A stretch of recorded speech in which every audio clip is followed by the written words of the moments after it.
see.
Christ is risen. Yes, truly, he is risen. Hello, everyone. Welcome again. I don't know if you guys were here last evening. We had a brilliant stream with Syrian Seeker, who was an apostate. And this evening, we go even deeper. This evening, I have with me no other than Mohammed Aurelius, who was an ex-jihadist Nazi and is now a Christian. Hello, Mohammed. Good evening. How are you? Well, good afternoon. How are you? Hello? Yes, hi. How are you this evening? You okay? Well, this afternoon, sorry, in your neck of the woods. Yes, I'm okay. All good. Brilliant. Well, how you, Nico? Everything's all good? Yeah, my life is a mess. The world's going crazy, but I feel great. Glory be to God. Do you know what? I'm a little bit happy because the past 2 days here in the UK, people have started to wake up and started to fight back against the mainstream media, the left wing, and the radicalism sect of Islam. There was in London, in a place called Finchley, a cinema that was displaying a documentary that basically depicted what happened on the 7th of October, what Hamas did in Israel. And the Palestinian, pro-Hamas protesters decided to go from the train station, head towards the cinema and try to, boycott it and get it cut off. However, the Brits, the Iranians, and the Israelis come out somehow from nowhere, all managed to join up in one united force, and they actually chased not just the Islamists and the lefty snowflakes back to the train station, but also the police with them, and they went back with their tail between their legs, which is great because today is Saturday, and every Saturday is almost like Jihad Day in London, where the pro-Hamas supporters come out in force, bring their kids and, you know, go to London, take to the streets, shouting anti-Semitic chants. And disrupting the economy on a Saturday, of course. I got to throw that in there. Yeah, of course. They got nothing better to do, have they? So yeah, and today again, I was watching videos where the Brits, the Iranians, and the Israelis were standing together, and they were giving it some back. And the police have got more gentler now. They've realised that the look on their faces, they're petrified because they're thinking, now we've actually poked the bear too much, and whatever we've done in the past now is coming back to haunt us. So the fight is on, and yeah, it looks like people have had enough, which is great. So I don't know if you heard the UAE foreign minister in 2017. He made a statement that sounds now very prophetic, and he said that there will come a day where where terrorists will be coming out of Europe due to lack of decision making and trying to be politically correct.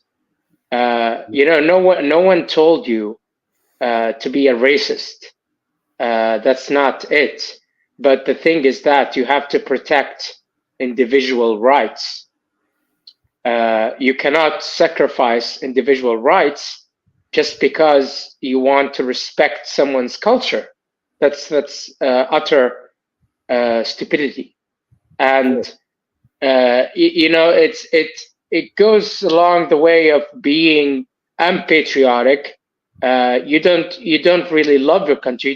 You don't care about your people, and just to remain on the moral high ground, you're willing to bow down to the devil himself. Yeah. Well. I know exactly the video that you're on about. Unfortunately, I can't bring it up. I know which one you are going on about, though. Yeah, he did say that it was going to get bad, and he was from Saudi Arabia as well, wasn't he? No. This is the UAE foreign minister, but the Saudi Arabian Crown Prince Mohammed bin Salman, he said that we will not go for another 30 years, basically allowing terrorists and radical Islamists to dictate how we practice our faith. Because the thing is that Islam, just in general, it's a shitty religion. I'm sorry, but it is. I mean, the thing is, 2 billion Muslims are not going anywhere. They're not going anywhere. So the solution is that we need to find a way to make Muslims nowadays come join the 21st century to coexist. So the thing is that I'll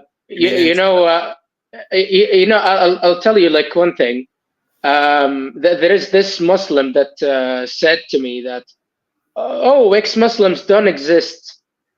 Just like Christian says ex-Christians don't exist. And I said, who said that? We said ex-Christians don't exist. The people, we as Christians, we understand that people leave their faith. We just don't kill them. It's normal when we see people leaving the faith. But you, as Muslims, you have a problem. You have a fundamental problem with people leaving your faith because it invalidates your faith that hangs by a thread that's doesn't have a solid base. So you have to use the power of intimidation. You have to use threats because you lack logic. You lack any sort of, basically, an ideology that makes sense. So, yeah, I think it's a good thing that a guy like Mohammed bin Salman in Saudi Arabia, also the leader of the United Arab Emirates, they both share that vision that they want to fight radical Islam. But the thing is that if Europe does not join the fight, if Europe continues to take in radical Islamists who flee prosecution from the Saudi Arabia and the UAE, by the way, hundreds, even thousands of radical Islamists, they're very homophobic. Like, I don't understand what's wrong with these leftists. These people, they're not just homophobic. They want to kill homosexuals, and they let them. Yeah, and at least, like, Christians will not kill homosexuals. They coexist with everyone. But you're literally bringing someone who wants to kill anyone who's different. Either it's not different religion. Go ahead. Yeah. Sorry if I may. Just to be politically correct, let's make sure we don't use the label homosexual, and rather we go with heterosexually challenged. Heterosexually challenged. Okay. Sorry. No, but please forgive me. I'm just. Yeah, no problem. but the thing is that it's part of the world. It's one thing that it's there. But the thing is that it's very strange when it comes to leftists. You will see. You mentioned the pro-Palestinian, protests, for example. The communists are with them. The Nazis are with them. The heterosexually challenged, whatever. All of them are in there with these, with these pro-Palestinians. And the thing is that pro-Palestinians so there is two prophecies, the Islamic prophecies that are very central to the Palestinian cause, and it is basically the reason why Muslims they're uncompromising when it comes to when it comes to the Jerusalem, when it comes to the first hadith. The first hadith is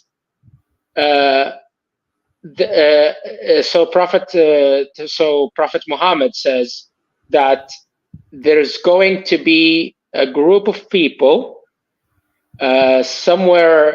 I forgot what it says, but it says that they are going to uphold jihad until the last day of judgment.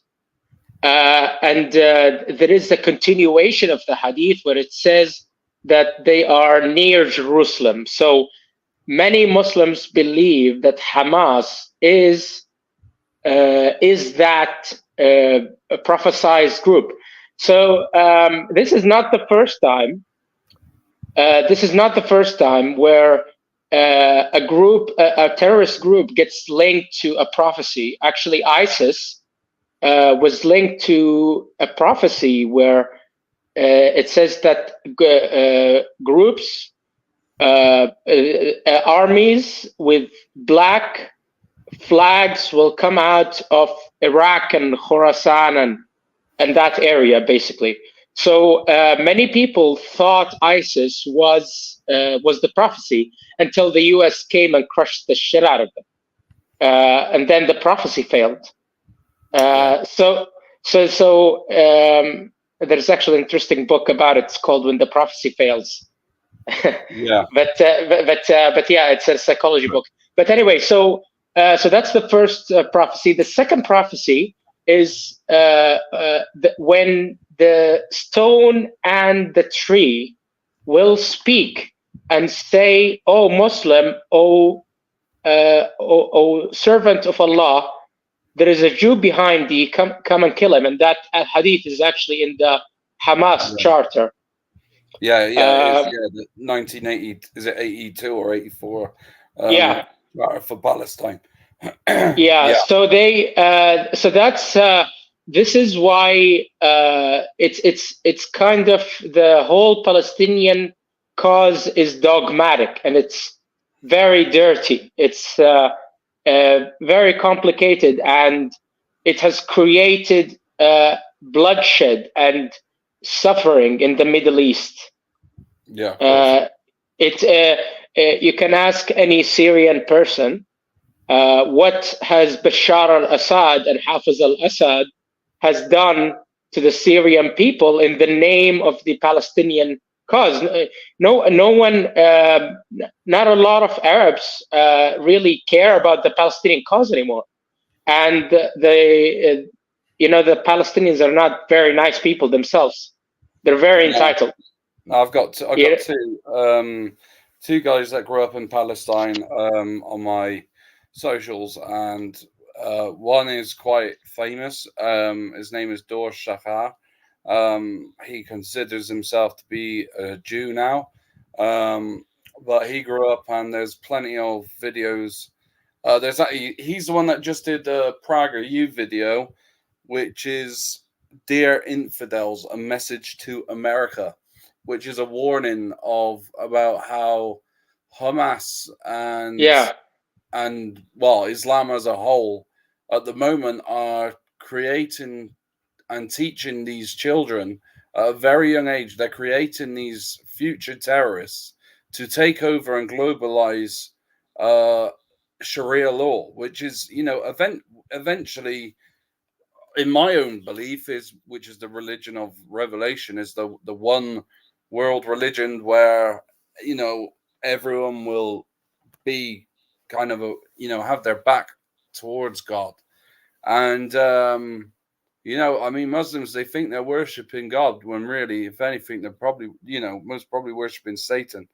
And the problem is, we'll cover some of the things that we've just discussed then. Obviously this the video that we wanted to do this evening mainly was, there's 3 parts to this, which we agreed with myself and you that we were going to talk about, if you remember. And that is, we can delve right into about how Islam and its effects on society and the world and whatever as a whole a bit later. That's we got plenty of time for that. But what I wanted to get into first was, personally, how was Islam for you? How did you come? Because you said to me, when you first got in touch after you seen my my post, which again you've seen yourself, I got a lot of stick for, and I had a lot of abuse. This is again what I was saying yesterday when we had Syrian Seeker on. People didn't believe that I was going to get an apostate coming on my YouTube channel. Yep, this is the second one. We've got another one coming in the future as well. But yourself, you come to me, you said, "I'm not just a former Muslim, I'm an ex-jihadist."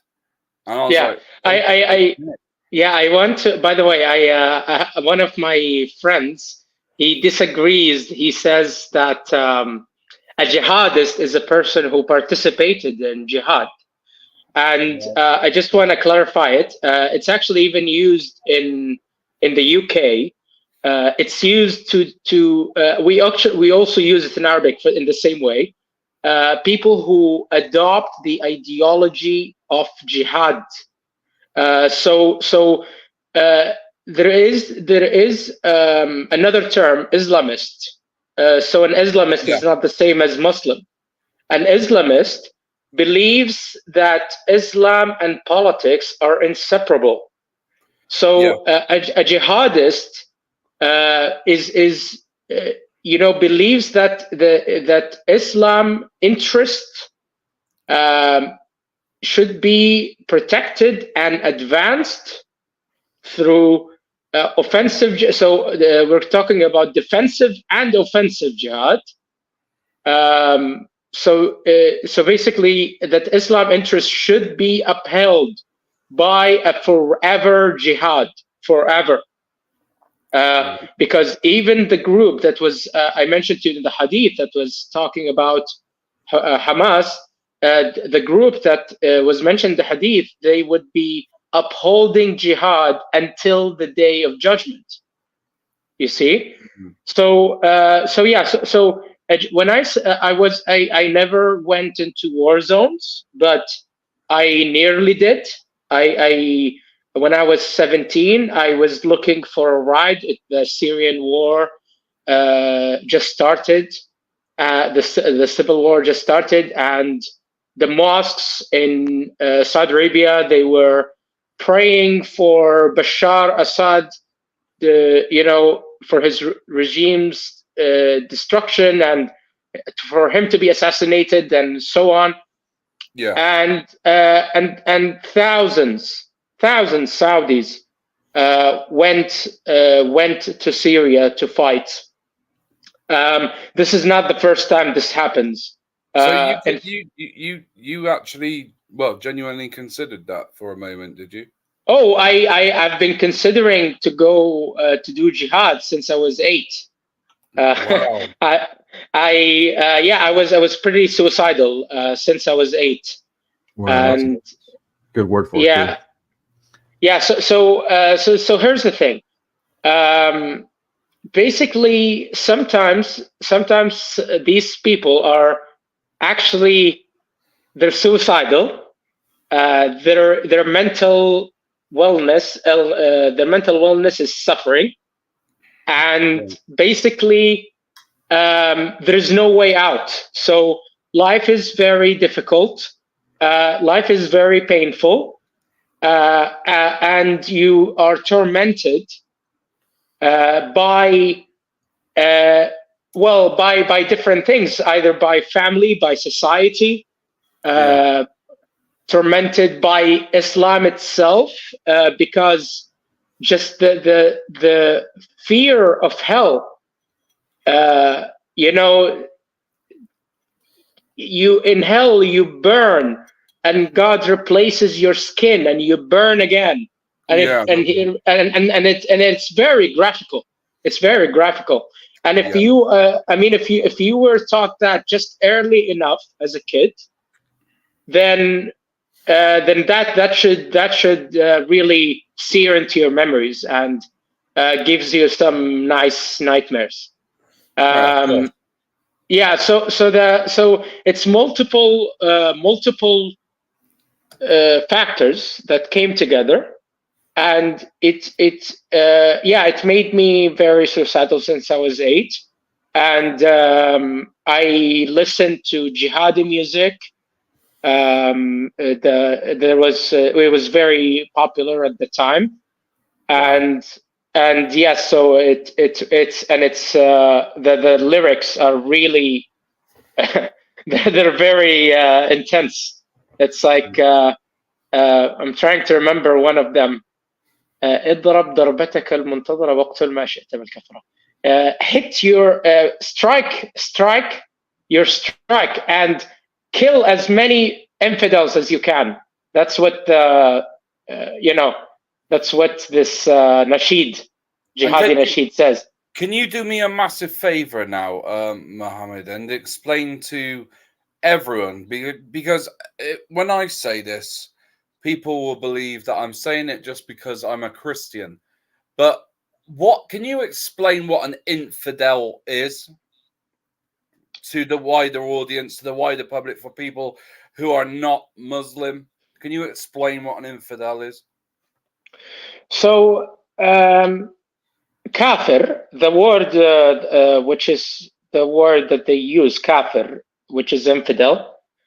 It basically means that a denier.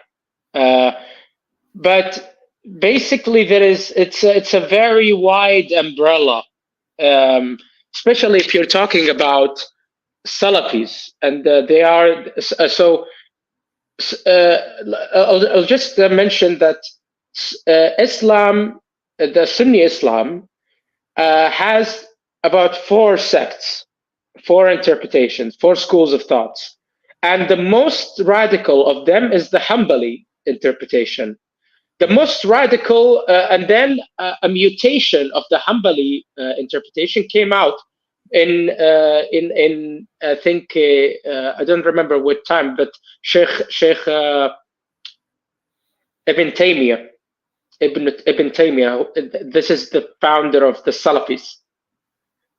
So basically, these people believe that they should follow. They should live on the footsteps of the first generation of the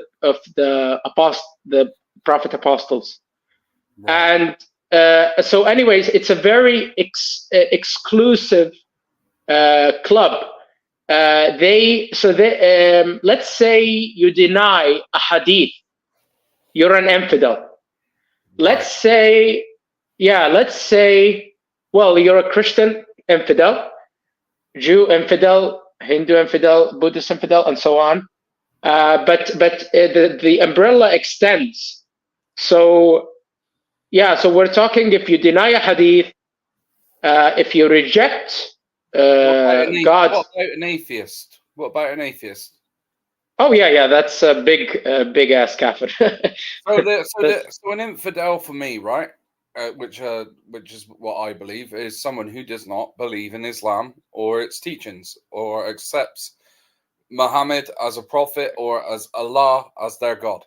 Okay? It's a very big umbrella. So even Muslims who reject holy text, like fundamental holy text, like the Quran, anything from the Quran, anything from the Hadith, you reject, that you're a kafir also. Yeah. You don't pray 5 times a day, kafir. You don't fast, kafir. So it's a very large umbrella. Of and course. What I'm saying is, like, I'm saying this in the context of, you see these pro-Palestinian rallies that we see today in the Western world, in Europe, in the UK, in the United States of America. You have a lot of young people who have never studied Islam or Christianity or any religion that have walked hand in hand with Islamists, not knowing, thinking that they're, virtue signaling. Basically thinking that they're walking in the cause to save children and innocent people of Palestine, right? Yet what they do not understand themselves is, if they lived in Palestine right now, or before October the 7th, before the IDF was there, they would indeed themselves be condemned, and they would be subject to Sharia law and would be killed for being infidels. Would I be correct in saying that? Okay, so I'll just explain on that. So it can be, but it really depends. So in the West Bank, in Gaza, especially in the West Bank, Jews are not allowed in any Muslim holy sites. They're not allowed to. They're not allowed to practice their religion in Islamic places. So basically, you do not have the same thing in Saudi Arabia for a very long time. You do not. Okay, you can be Christian. I will tolerate you. However, you do not get to practice your religion. My religion is the only religion in there.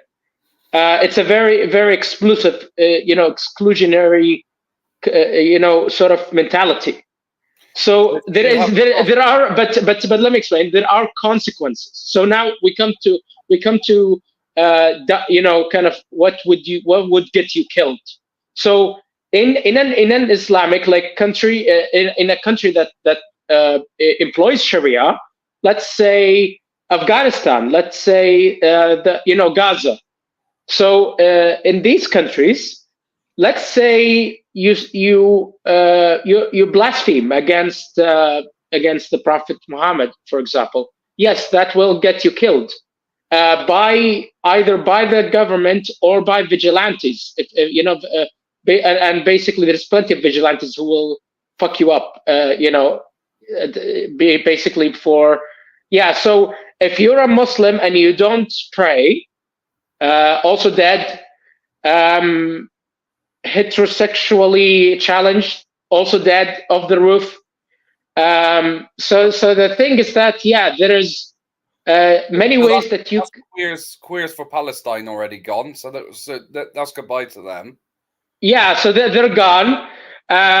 Jews, yes, the Jews, 100%. Like these pro-Palestinian idiots. I mean, especially the Jewish pro-Palestinians, they are so stupid. Like if they were in Gaza, they would be dead. Of course, yeah. I like okay. Also, I mentioned, by the way, that I was a Nazi in the past. It is true, and many pro-Palestinians. Many radical Muslims glorify Hitler. It's because some believe it didn't happen as well, don't they? There's some Muslims that actually deny they're conflicted. They will either say, I mean, at one point they will tell you, oh, the Holocaust didn't happen, and then the next time they will tell you, I wish Hitler finished the job. It's like, which one is it? Yeah. That's one that I've come across quite a few times with Muslims that I've had debates with when they've denied the Holocaust straight up. Or the best one that I've heard is if it wasn't for Muslims protecting the Jews, they all would have been killed. That was the funniest one I've ever heard. But there we go. I mean, it was Britain that there was one Muslim that turned around in a conversation I was in. That turned around and said Britain, the US, and Russia had nothing to do with World War I or II. It was all to do with the Ottoman Empire, and they saved the Jews. And I actually replied, I said, do you actually believe that? Or is this a joke? And they said, no, this is what we believe. This is taught in our mosque by our imam. This is what we were taught. I was like, okay, can you come on my channel and discuss this? And they refused, point blank refused to. I said, why? And they said, oh, because we're not allowed to speak to you. You're a Christian. I can't speak to you. I said, okay, then. Right. So. Okay, so okay, let me just explain just a little bit about like the history of Jews in the Middle East, in the Islamic empires. So, Christians and Jews and even Hindus, they were so many were enslaved. Hundreds of thousands, millions were enslaved and killed in the jihad, in the whole jihad process. Yeah. But they kept on. They didn't even force the Jews or the Christians or the Hindus to convert. Why? The reason is jizya. Because the taxes. So if you become Muslim, you're not going to pay me jizya, and so there is no income for the state. There's you see. So basically, there is a hadith that says that if you walk in the path and you see a Muslim, you see a Christian or a Jew, then force them to the edges of the road. You need to be Yeah, you need to be proud. You need to walk in the middle, right in the middle. And so basically, Jews, Christians, yes, they lived in the Islamic world, but they lived as second degree, worse than second degree citizens, because yeah, they're just kafirs. They're just infidels. Isn't it? They always. Isn't it strange how a Muslim is safe in a non-Muslim country, but a non-Muslim is not safe in a Muslim country? Isn't that ironic?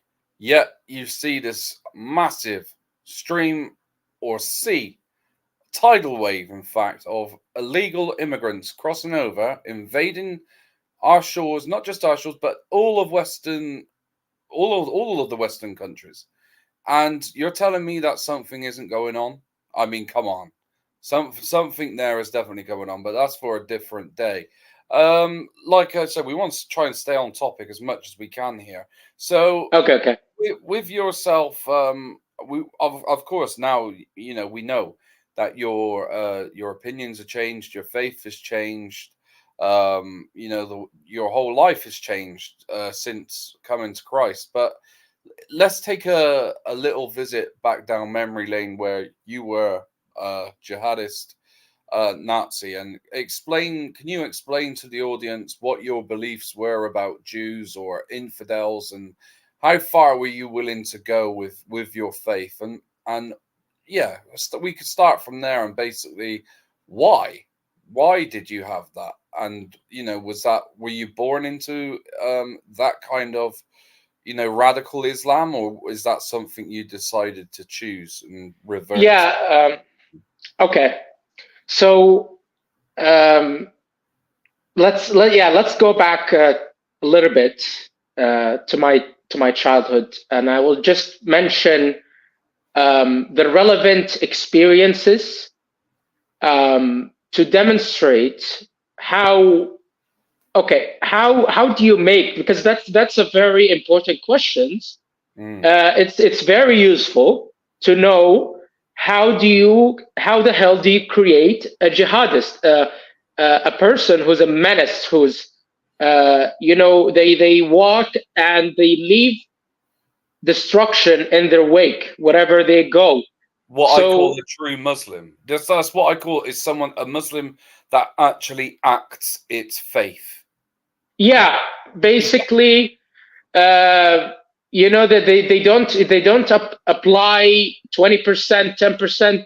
No, they try to go hardcore. They try to go 99% as Prophet Muhammad lived. Because this is what I want. Let me just quickly intervene here. There's a lot of people who I know that will say, when I'm in discussion with them about Islam, and they'll say, "Oh no, you've got it wrong. I know so many Muslims who are so lovely." And do you know what? Even I do. I know people who, well, to me they're not Muslims. They believe in Allah and they believe in the Prophet Muhammad. However, what I call a genuine Muslim is someone who acts out their faith to the letter, like a Christian acts out their faith to the letter, turning the other cheek, giving alms. It's the same as the Jews, with their whatever they do, Yom Kippur, celebrating, all the festivals and keeping to the 10 Commandments. Islam, if you're a true Muslim, you're supposed to live a life like Muhammad lived. Like we Christians live a life like Jesus did. So to me, when I hear this, I know Muslim is, or Islam is a religion of peace. That old quotation created by George Bush after the Twin Towers happened. No, it's not. And let me tell you, I want you to explain why. Because a true Muslim is someone that is in the Taliban or in Hamas or in ISIS or in that, because they are the ones, they're not radicals. They're just Muslims that are living a life like Muhammad did, that are trying to fulfill the prophecies of the Quran and the Hadith. Yeah, it's and that's the thing. Living Islam to the letter, trying to imitate Muhammad, will you might, okay, that's the mind fuck basically in it, that you will think you are a really good person. You actually think you're a good person, yet you will do the work of the devil. And it's you not know that it's for the devil. You think it's for Allah. Yes, and it's well, you mentioned it. You know, Allah and Satan is just two one. Yeah, it's the same thing basically, because it really is. Looking back, you know, at my my past.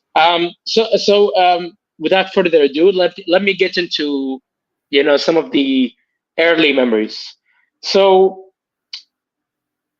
basically, in 2001, I remember that my father rushed to open the TV, and we saw the events of 9/11. We saw the live, basically, the planes were crashing into the buildings.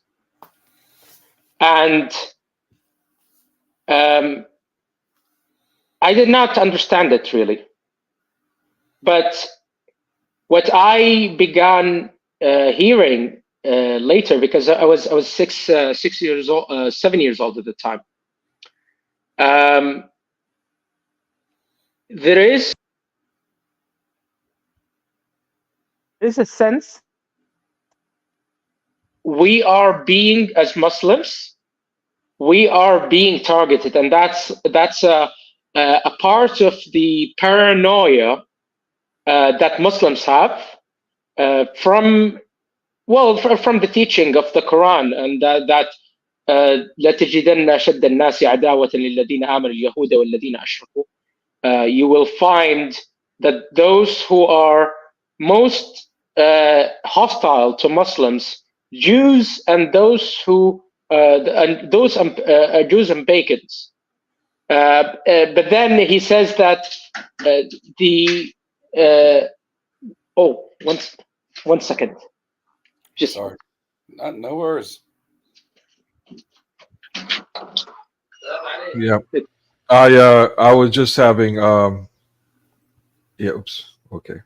I'll just. Can we pull up that video that he was talking about earlier with the Saudi prince? All right, let's crank it. Yeah, that is. إن أوروبا الجديدة هي الشرق الأوسط. Oy vey, who are these people? المملكة العربية السعودية في ال5 سنوات القادمة سوف تكون مختلفة تماما. البحرين سوف تكون مختلفة تماما. الكويت، حتى قطر، على خلافنا معاهم لديهم اقتصاد قوي سوف تكون مختلفة تماما بعد 5 سنوات. الإمارات، عمان، لبنان، الأردن، مصر، العراق والفرص التي لديها. إذا نجحنا في ال5 سنوات القادمة سوف تلتحق فينا الدول أكثر، وسوف تكون النهضة القادمة في العالم في 30 سنة القادمة في الشرق الأوسط إن شاء الله. هذه حرب السعوديين، هذه حربي اللي أخوضها شخصيا، ولا أريد أن أفارق الحياة إلا وأرى الشرق الأوسط في مقدمة مصاف في العالم، وأعتقد أن هذا الهدف سوف يتحقق 100%. الله يعطيك طول العمر يا سيدي.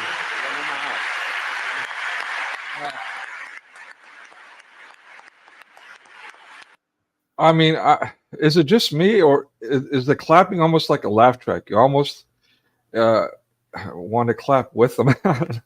Maybe it's just me. Maybe I'm watching too many series or shows. He's talking about the unification of all the Islamic countries and states, yeah. Which, you know what that means. When that happens, that's when the final caliphate will be established. They'll claim that their Mahdi has arrived, and it'll be going on conquering. Yeah, no, but with Mohammed bin Salman, he is prosecuting the hell out of radical Islamists. I mean, thousands, like hundreds, executed and put behind bars for like 30 to 50 years. Like in 2017, there was this sheikh who basically criticized Mohammed bin Salman for allowing Saudi women to drive, and basically he abducted him from his house and tortured him, and basically throw him in the basement and throw the key away. Who did what to who? Mohammed bin Salman did this. Well, so doesn't that make him as bad as them? Well, that's the thing. He is a brutal dictator, but he is what we call an enlightened dictator. So he is. Here's the thing. Before Mohammed bin Salman came to power, we had hundreds of honor-killing cases in Saudi Arabia every year. It used to be very common. I used to hear the imams in the mosque talking about it. Oh, this girl, she went out and dated a boy, and then the boy raped her, and then the father killed her for getting raped. And well, yeah, they're classed as committing adultery if they haven't got more than 2 witnesses. No. That has nothing to do. That has nothing to do with the adultery. It's about in Islam. Okay. Oh, honor. Yeah. So there is something called honor.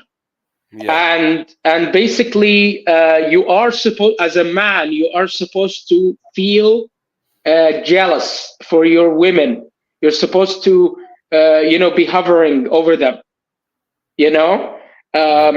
Hovering over their shoulders. So basically, because of that, it created, because that's the thing. That's what happens with Islam.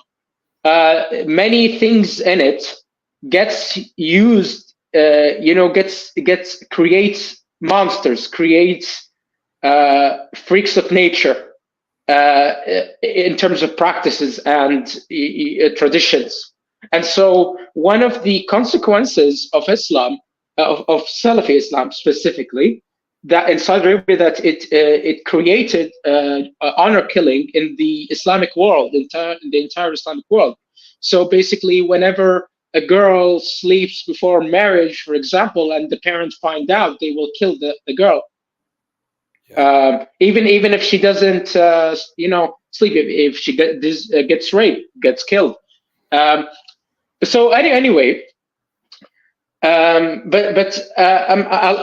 get back to to talking about Islam and the world, and I'm going to talk more about the role that Mohammed bin Salman and the leadership of the UAE plays in. Well, the thing is that Islam is a problem, but these people at the moment, Mohammed bin Salman and the leadership of the UAE, they serve at the first line of defense against radical Islam in the Middle East. Yes, he's bad. Yes, he kills people. Yes, he dissolved this reporter in acid. But, however, he's a devil, but he does God's work for some reason.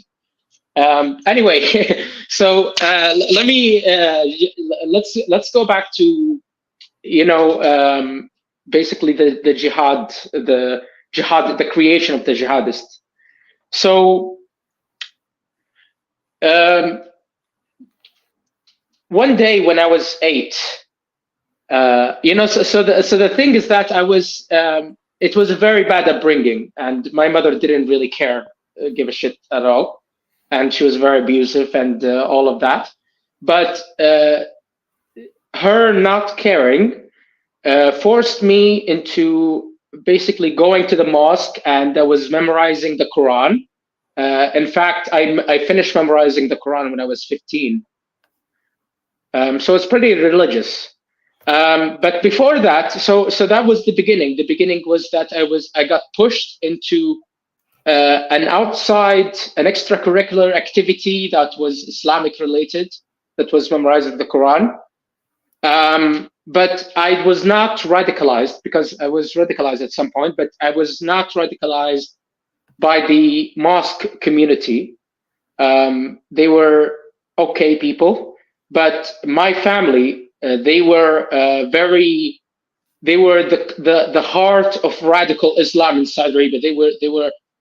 Saudi Arabia was the most radical country in the radical Islamic country in the world before 2015, and my family was like the pinnacle of radicalism in Saudi Arabia. So worst situation in a worse situation.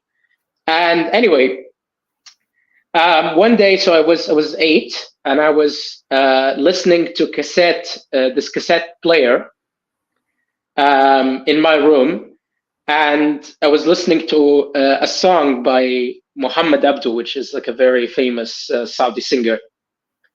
And my mother enters the room, and she hears the music, and she tells me, music are haram, and God is gonna pour molten lead in your ear on Judgment Day.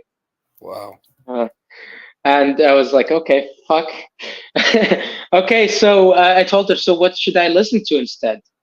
And she goes and she grabs a box of these cassettes that was for Tariq As-Suwaidan, which is a Muslim scholar who basically told stories of Islamic jihad, of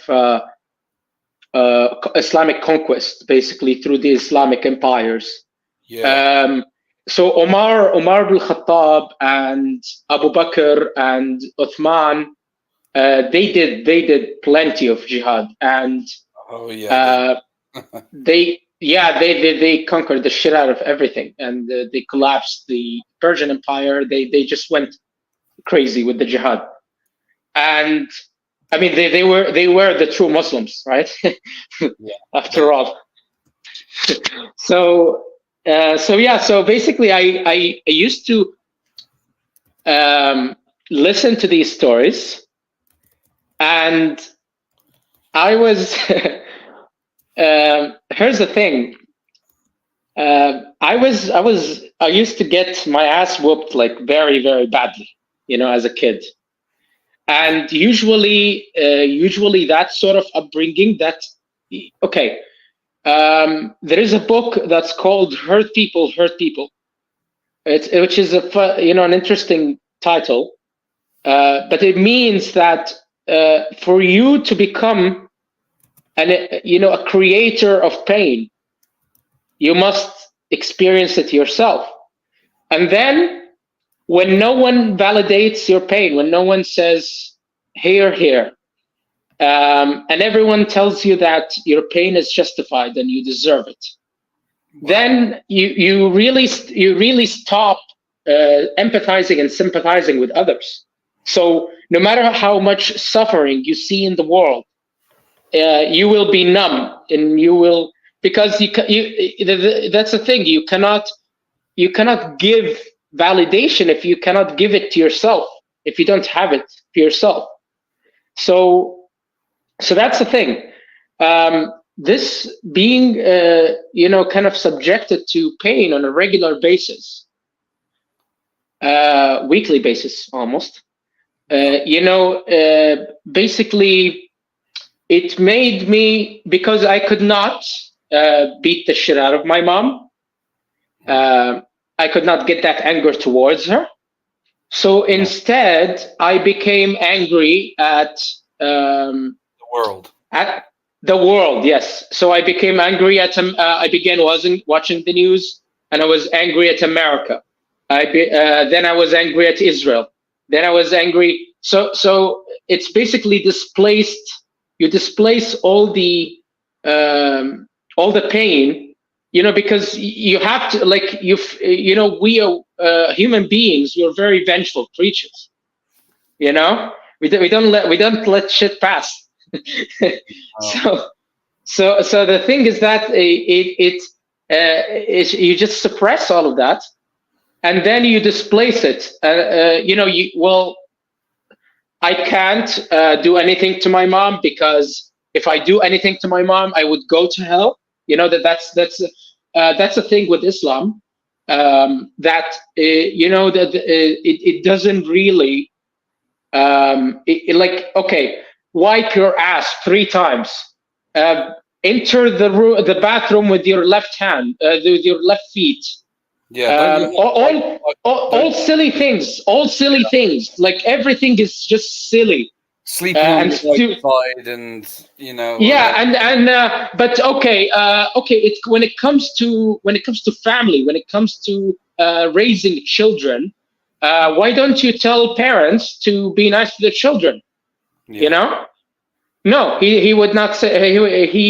It does not focus on these things. Instead, he says, order your children to pray when they're 7, and beat them when they're 10 to pray. So he's basically, and the thing is that it's a hadith that's actually contradicting a little bit with the Quran, because the Quran, there is a Meccan verse that says لا إكراه في الدين قد تبين الرشد من الغي. There is no hate, there is no forcing in religion, but at the same time, everywhere you go in the Quran and the Hadith, it's forcing. You're getting forced to do everything. So it's very weird. But anyway, so I began basically listening to these jihad stories, and I was very angry. And I found in the killing, in the battle, the honor, the glory, I found it very, very interesting. Did the 72 virgins as well? Did that tempt you? Nah. I wasn't. I was a little bit of a horny child, but I wasn't. I did the virgins and the houris. That never appealed to me, really. It wasn't really interesting to me. But anyway, but yeah. But it was, for me, it was the glory. It was that I wanted. Okay, that's the main thing, is that I wanted to die. I was suicidal since I was 8, and I could not kill myself because I would go to hell. So basically, I was damned wherever I go. Basically, my mother was always she always told me, you're going to hell, and it's gonna hurt 1,000 times more than what I hurt you with. And so my mind did the rest, basically. And so she told, there is a hadith that it says, Al-Jannatu tahta aqdam al-ummahat, the heaven is under the feet of mothers. And my mother was very manipulative. She was a psychopath, and she would use all of these religious texts that was worked in her favor, and she would use them to basically manipulate me and my siblings into submission. So Islam is a religion that can be weaponized. Yes, you can find a good Muslim, but as you said, that they're not following 100%. But if they do, and if they fall on the wrong texts, they can do terrible things. And that's what almost happened with me. That's how I almost did very horrible things. So the jihadi stories, the futuhat, the Arab and Muslim colonialism. Let's call it that. Let's always call it that. It's colonialism. It started in the 7th century and it ended in the 20th century. 1942. So, yeah, let me just interject. It's ironic. I just had a lesson today with one of the students. I'm fighting CCP propaganda in my lessons. And it's ironic. We just had that discussion about the use of the word colonialism and how it's only applied to quote unquote Europeans and nobody else. So thank you for doing that, Mohammed. Thank you. Yeah, no problem. I hate. Look, I hate the hypocrisy. I freaking hate hypocrisy. I always did. Call it the And I don't Islam- like. Yeah, Can I get in there, but Doug? I don't like double standards. You don't you know, annoy the shit out of white people and white guilt trip them and tell them, oh, you're bad and you colonized. And well, guess what? We all did, like Arabs did, worse colonization. Oh, and I- they were the worst with slavery as well. Worse with slavery, worse with colonialism. Like 6,000 African slaves every year between the 7th and the 20th century. Every year, 6,000 African slaves. So I don't accept this BS that, oh, we're nice, you know, we didn't do anything. It's all the bad Europeans. No, you're as bad as you're worse. You know, like no one is perfect. No one is perfect. Yeah. Everyone made mistakes, but you are way worse. Your history is way worse. We always get Mohammed Hijab, Ali Dawa, all the mainstream Dawa teams and scholars that will turn around like Adam Rashid and say, "Oh, Islam ended slavery." It's like, well, did it? No, it still actually uses slavery. It's still to this day. It was the abolitionist. It was the abolitionist Christian group that ended slavery. So. Yeah. So the thing is that, I've by the way, I've talked about this with my pastor, and so there is in the Bible that I forgot the exact verse, but the verse was the people who those who sell people, and it spoke about them in a very negative tone. And he told me that it was that the abolitionist movement was based on to abolish slavery. So this is the beauty. This is the beauty of the Bible, of the Word of God. That it's a hidden treasure. There is hidden treasures, and you just need to. Yeah. Go ahead.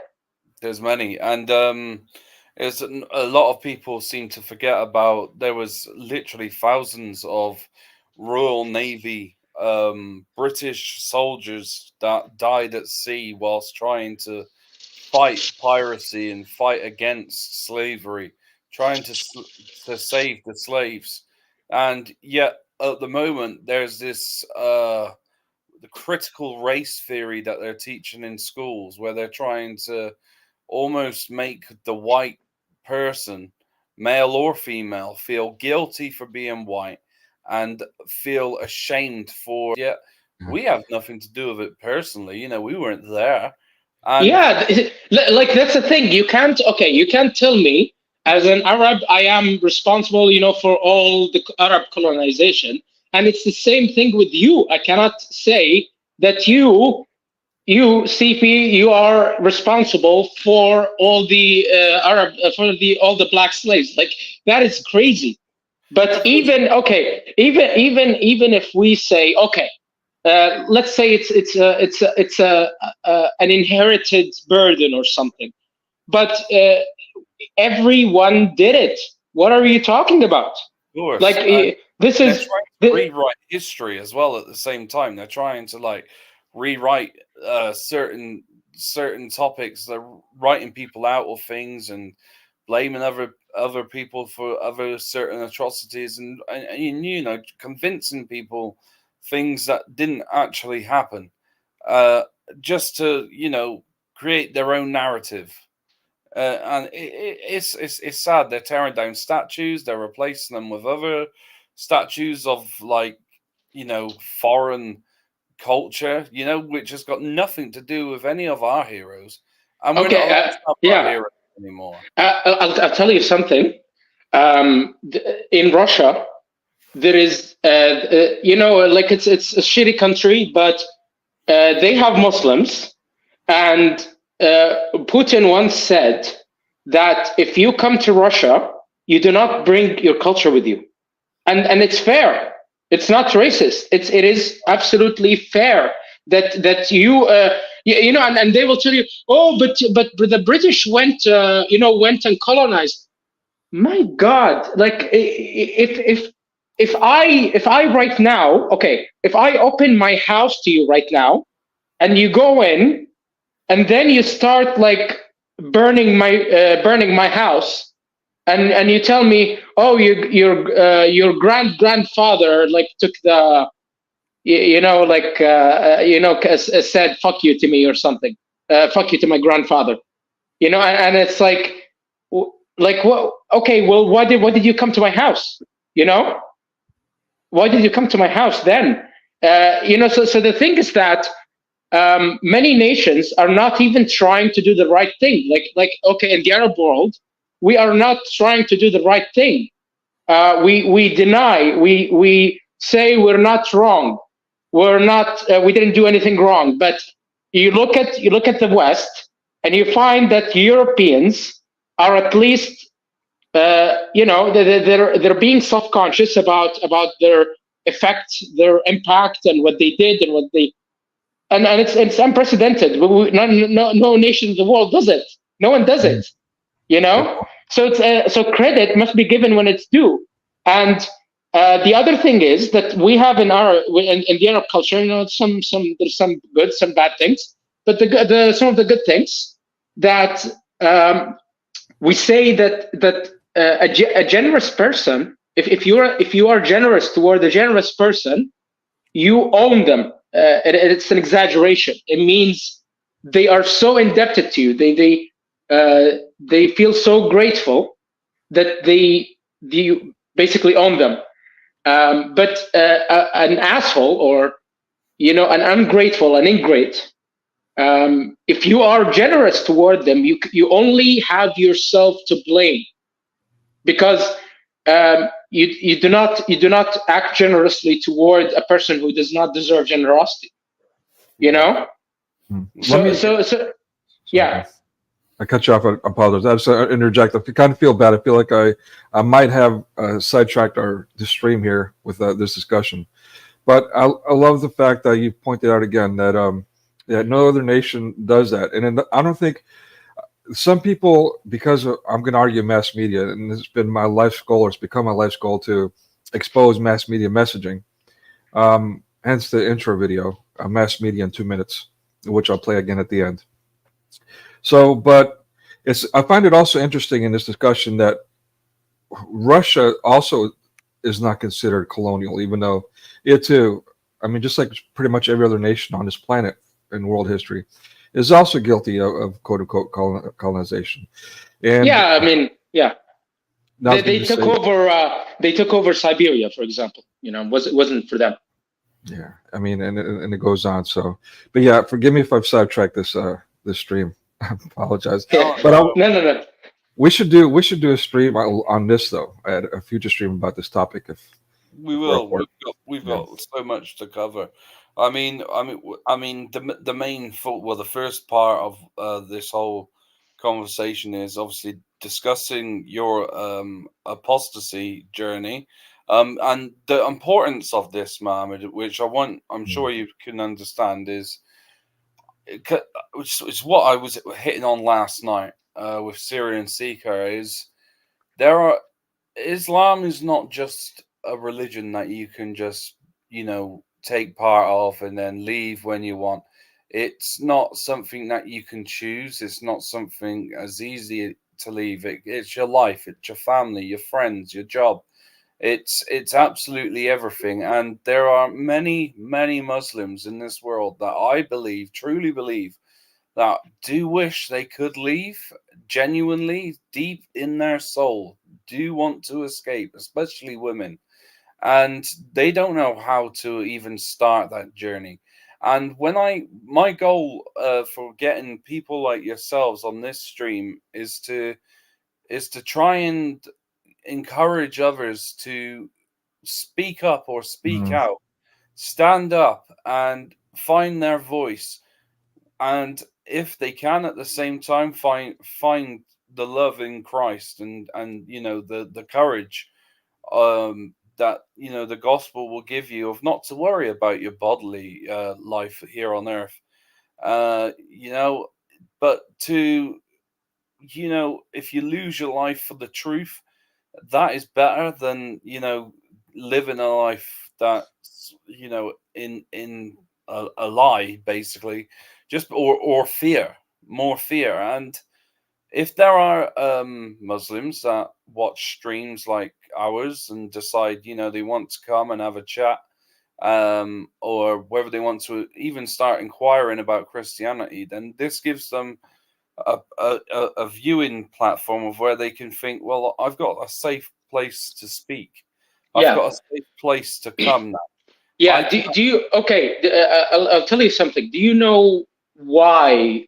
I would say 90% of Muslims who experience doubt would be unlikely. They're unlikely to ever actually make that leap of faith and leave the faith. Very unlikely. The reason is hell, is the Islamic hell.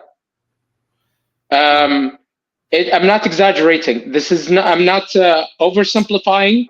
I'm not trying to say there's no other factors. There is other factors, but the main one is the Islamic hell, and the okay. So there is the torture in the grave, and an example of it is that there is going to be this big fuck off snake, and it's going to squeeze the shit out of you, and it's gonna break your bones. Then you will heal, and then it will break you again. And why is that? Because you missed like a prayer or two. You didn't pray 5 times a day. And it says an angel will ask you as well, who do you believe in? And they will hit you with like a cool like ass hammer, that's like turns your grave on fire, and then you will be in torment until Judgment Day. And then on Judgment Day you will wait, and the sun will be like a hair away from your head. Very hot, and you will wait for like thousands of years until God, Allah, not God, Allah, the Allah, when we say Allah, we're talking about the God of Islam. We're not talking about our God. Well, yeah, the God of paganism, the God that existed in Mecca before Muhammad. So Allah basically will take his sweet ass time. Will just make you wait for thousands of years, and then he will start basically judging people one by one, and it's a very painful process, and it's very scary. I've read the I've read the hadiths on it. It's not. Yeah, the thing is that you as a person from the outside, you were never actually in the Islamic faith. You read it and it just seems like crazy mumbo jumbo, but it is quite intimidating to Muslims. And I know many some ex-Muslims that are invited to this stream. They have the same problem. They express the same fear.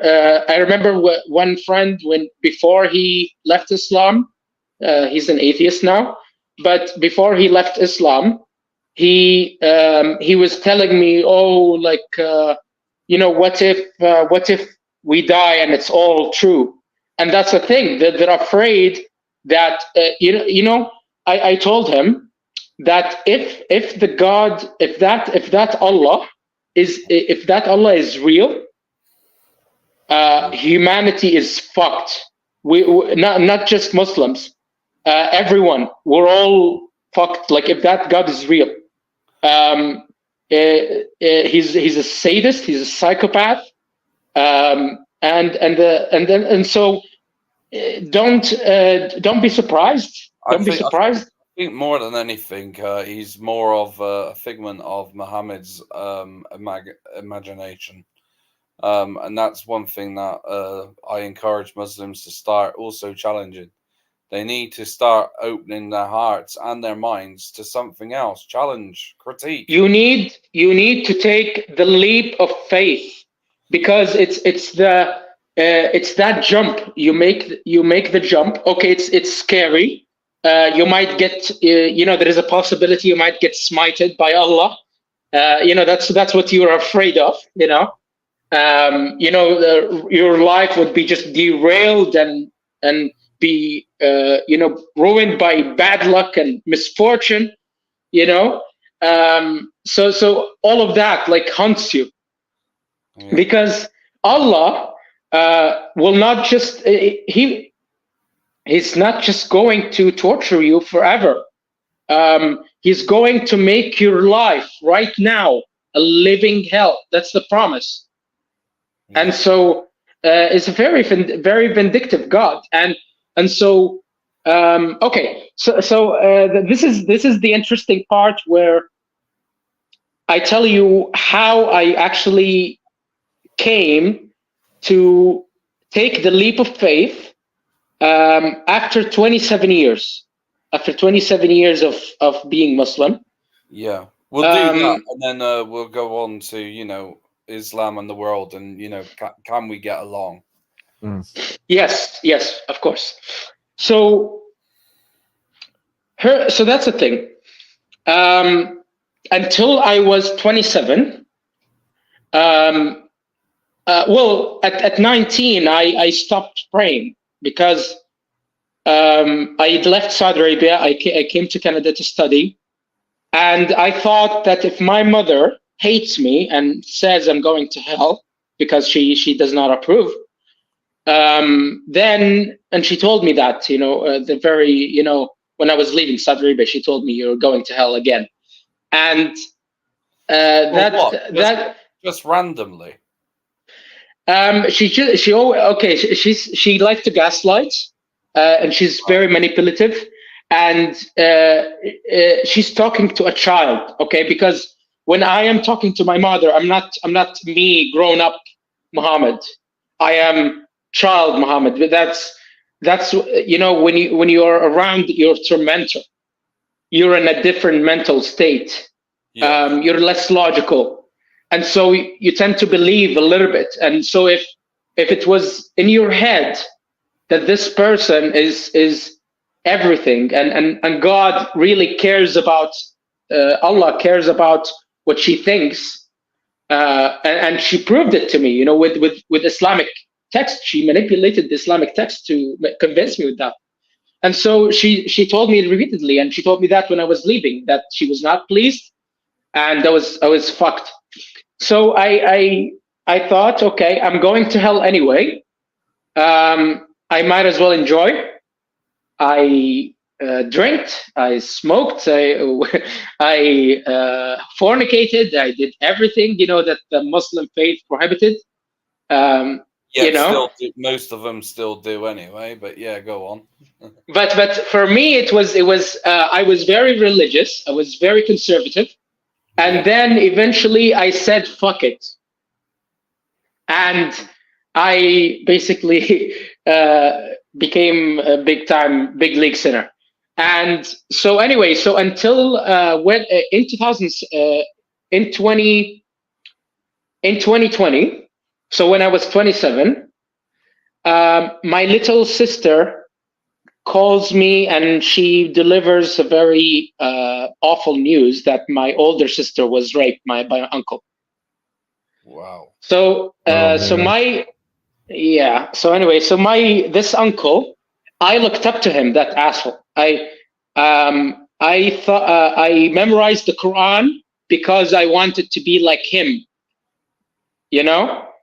And he did that, and so it shattered my existence. And okay, so I'll now we go to this dream I had. Yeah. So so basically, I had this dream where I was looking. I was in hell. I was in heaven, you know, and I was wondering. I wondered. Would I go to heaven? Would I be reunited with my you know, with my sisters in the afterlife? And I thought to myself that, okay, tomorrow I'm going to be a good Muslim. You know, I still had hope. I still had hope that I'm going to be a good Muslim tomorrow. And so when I had this dream that I was in heaven, I looked and the grass couldn't be greener. The sky couldn't be bluer. And then what happened was I had this thought. Would my uncle technically go to heaven? Can he go to heaven? Right. Can he or can he not go to heaven? It really, I became obsessed with this question. And I started to remember, okay, what does the Quran says? So there is a verse, إِنَّ اللَّهَ لَا يَغْفِرُ أَنْ يُشْرَكَ بِهِ وَيَغْفِرُ مَا دُونَ ذَلِكَ لِمَن يَشَاءُ. God does not forgive, that God forgives any sin except for, you know, for shirk, basically, for Sure. you know, so that's basically means why Christians are going to hell, because, you know, you think Jesus is the Son of God. Do you know, And one thing that I don't get as well is, like, you know, the in the Shahada is like, to become a Muslim, you know, you have to believe in one God, and this is what the Dawah teams they say. They say that we believe in one God. We believe that there was many of messengers that have came to warn mankind, and Muhammad is the final messenger. And so if they believe, so for me, like, I believe in one God. Jews believe in one God. Why does it take the fact that you have to say the name of Muhammad to go? yeah, So, Muhammad is like a god to them, but exactly. they will not admit it. But And Muhammad is a god. Allah prays to Muhammad in a verse in one of the hadiths as well. Yeah, there is actually some Shia who are very honest, and they actually consider Muhammad as like another god. Yeah, well, which is I like that as huh? well. Yeah, so but the thing is that you're right. Muhammad does rise to the position of a god, unconsciously, to all Muslims. So anyway, I you know, the reason why I'm getting to this topic, just to show you that basically I could not question Islam at all. I could not overcome my fear of hell. But when that incident happened, okay, the trauma sort of it shook the hell out of me. That suddenly I could and so I had that. I told you I had that dream. And then, you know, I saw my uncle in heaven, and he smiled at me. And at that moment, I realized it was not heaven; it was hell. Yeah, of course. And the grass caught fire, and the trees caught fire. And I woke up, and I started repeating, "Allah is evil." Wow. And I kept repeating it. Allah is evil. And why come out of nowhere? Like, just this dream and this, you know, you shouting it. You were Muslim when this happened? Yes. Wow. So for the very first time I saw it, and I didn't see it before. But Allah is evil, and I did not see it until that very moment. That basically heaven is filled with pedophiles, filled with rapists, filled with all sort of bad peoples. Well, of course, you know, there's young boys like pearls with pierced ears that serve you men, whilst you have a sexual strength of 100 men. You have 72 large-breasted whores. Yeah, you have a penis that's never ending in size. I mean, it's just a porn show, basically, an intellectual, an intergalactic porn show. And what do the women get? What do the women get? They get to watch, basically, watch your husband. But they Yeah. use that in life anyway, because you're allowed foreign concubines as well. So, I mean, it's Yeah. not that much different in Jenna, is it really? Yeah. So basically, at that instance, I became atheist. That I was enough, was it? Just that dream, that was enough to. So that must yeah. So that dream made the transition made the transition towards atheism, and I lost all spirituality. Suddenly, that Allah was always in the back of my mind, was always in my my unconscious, and I could no longer see him. I could no longer feel him, and I felt like a ton lifted off my chest, because you think believing in an evil God is like there's no consequences to it. I mean, it's you live in a hell. You think these Muslim women, don't suffer greatly? Well, they suffer, and every Muslim suffer, because it's just a curse to have such a God in the back of your head, So it was a relief. It was a huge relief to basically to be ridden of that sort of deity, in the back of my mind. So anyway, basically, things got worse from there, because the nihilism in atheism, it was unbearable. I really have seen hell in my life.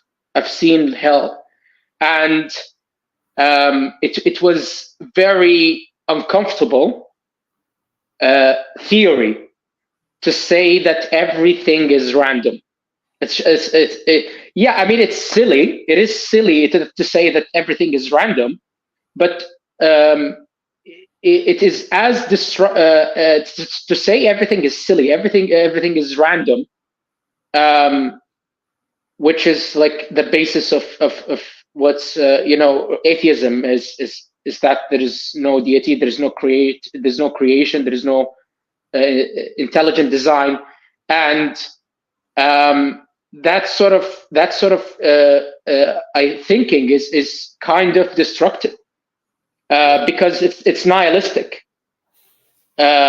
You have to create meaning somehow. Like, let's put aside religion. As a person, you need to have meaning. If you don't have meaning, if you don't create purpose, then you will be led astray. You will lose your way eventually. I thought about it at some time. Why believe in God? Why not just believe in any pagan god? Well, look at pagan societies in the past. They would throw a girl into the river, every year, just so that the harvest is nice, And so the thing is that if you don't have a decent, good God, you will do terrible things. Well, do terrible things. It's also about the truth. That's the truth is the you know, the main thing, and that's what you know, Christ Jesus, he revealed himself as the way, Yes. truth, and the life, and that is what we seek. And you know, we're not to be of this world, we're to be of the next, and we're to be of Christ.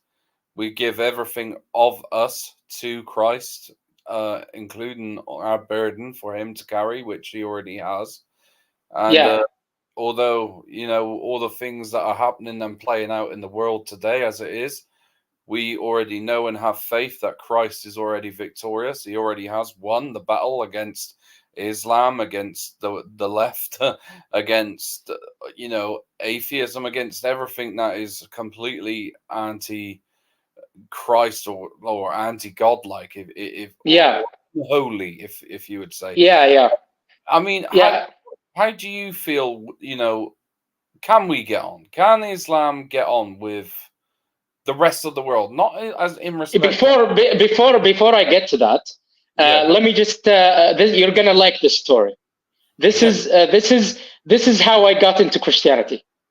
It was not. It was unexpected. I was okay. So I was really lost. I was. My mental health was suffering very badly, and I had okay. So I get this dream about for 10 months ago. So I get this dream, repeated dream. It came to me like about 4 or 5 times. So in this dream, there was a hooded man that I could not see his face, and he told me, "Be reborn." Yeah, born okay again. Be reborn. And I thought, what the hell is that? But it for me, I told you, like, I went through shit, and I was very heartbroken, and I thought, okay, if I get reborn, that means I get refreshed, I get like almost like get a computer format, you get a new operation system. Yeah. Change of Windows or something. And so I thought, okay, well, that would be really nice. That could fix things. That could fix me. And in there we go. In psychology and philosophy, there's nothing. There's no so there is no methodology. There's no clear methodology to it. There's no mention of it in science. It's a strange concept, and I never even knew that it was in Christianity. So so I told you, like, I got this dream, and it's not the only repeat dream that I have. I have many repeat dreams, but I had that dream another time, be reborn. So I became desperate. How the fuck do I get reborn? I don't know. And what happens is that I was in a very bad condition, and I decided. My father told me, "Oh, like, just go to the mosque and pray." My father knows that I was atheist, and was he okay? Like, with yeah, well, he's the only one who doesn't want to kill me from my family. So, but that is quite rare, though, isn't it? Yeah. So the thing is that my father is not a good Muslim. Okay. He is. He doesn't even pray. He rarely prays at the mosque. He prays at home. So he takes from Islam just the spiritual side. Right. Okay. Yeah. You see, like the Sufis. The Sufis are they're okay. They're not bad. Yeah, I like the Sufis. The Sufis. Sufi art, that's good, and poetry as well. Yeah, we're gonna talk about the Sufis more when we talk about Islam in the world. Okay, but anyway, so I go to the mosque, and I felt nothing, and as I prayed, and it was the Jum'ah, it was the Friday Mass, Yeah. and they started praying for the destruction of Jews and Christians in Israel, and I was like, "Fuck Sorry, this!" Can you repeat? Where was this again? Sorry, where? It was in a mosque in Mississauga, in Canada. In Canada. So this is in Canada, guys, right? This is a mosque in Canada, a so-say democratic country. That is what? Sorry, that was doing what? Praying for the destruction of Israel, praying for God to curse Jews and Christians. And I was like, I am done with this shit. I hate this. I really hate this. You guys just hate everyone. Everyone is your enemy. His mouth. And this is why, I mean, there's, sorry to intervene, but I've been calling this out for a long time. I've been trying to tell people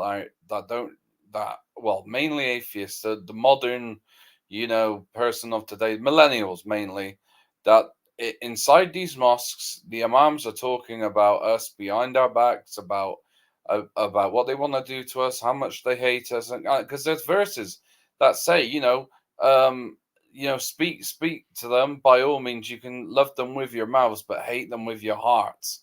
Yeah. And and they live by that. And I had a Muslim friend growing up, and I always asked why I couldn't come in the house. The mum and dad used to come to the door and smile and talk to me and everything. But he said, don't speak to him that much. And I said, why? He goes, because when you're not there, they always talking about how you're going to hell and how they hate you and how they hate your family and you were brought up wrong. Yeah, you eat pork, you're dirty, you smell, your women are loose and promiscuous. That's it. He got stopped from, his name was Omar, and he got stopped from hanging around with me because I gave him a pack of smoky bacon crisps. So that was our relationship over. But he was telling me, he was saying like to my face, they were lovely. I couldn't believe what he was saying. He was telling me that he said if they had it their way, if the rules were different here, they would have you killed. Even if you was a baby, they would have you killed. He said his parents were proper deep in Islam, and I mean they were nuts. But like, this is what I've been trying to say to people. Like, inside these mosques, and they get imams and sheikhs from the Middle East come over to give talks on why the West is the devil, why the West is corrupt, and why the final caliphate will come and take over, and there should be globalization of Islam. And they've even got this phrase now in the UK called kitchen jihad, which is where they predict that the start of the final caliphate will be when Muslims start leaving their household with knives and stuff, taken to the streets and turning the streets into bloodbaths with the atheist Christians and Jews, and people of other faiths, the Brits, and this will be horrendous. But you try to talk about it to someone, they say, it's a conspiracy theorist, or you're Islamophobe. It's not a conspiracy theory. Like, it's real. Yeah, it's real. What I'm saying, and no one, literally nobody. I mean, Tommy Robinson is speaking up against it and against the grooming gangs and everything, like the rape of Britain that he's done. I encourage absolutely everyone, even if you don't, if you find harmful content, sensitive, you still have to watch it, because you need to understand the educational purposes of what's being put out here. This is real. This is going to happen. It will hurt and affect your loved ones, your children, their friends, your family. The future generations of this country relies on you to know this stuff and talk about it.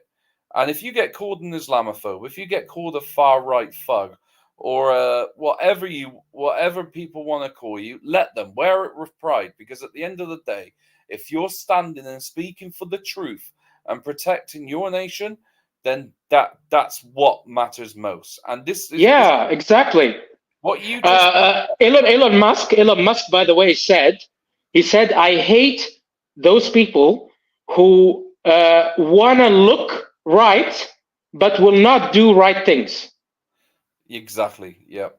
Like, You know, like what you were saying. I just want to, again, sorry for intervening, but you just said in Canada, you look how lefty it is now, like with who they've got running in Canada now. I can't remember. Yes, I was like visiting a mosque about like last week because I was meeting my father's friend, and the thing is that same thing. They weren't like as bold as that other mosque that I visited, but these they still like pray against Israel, pray against Jews. Okay, why are you spreading hate? You're supposed to be spreading the idea of peace. You're supposed to be advocating for peace. You dumbasses. That's annoying. It's really annoying.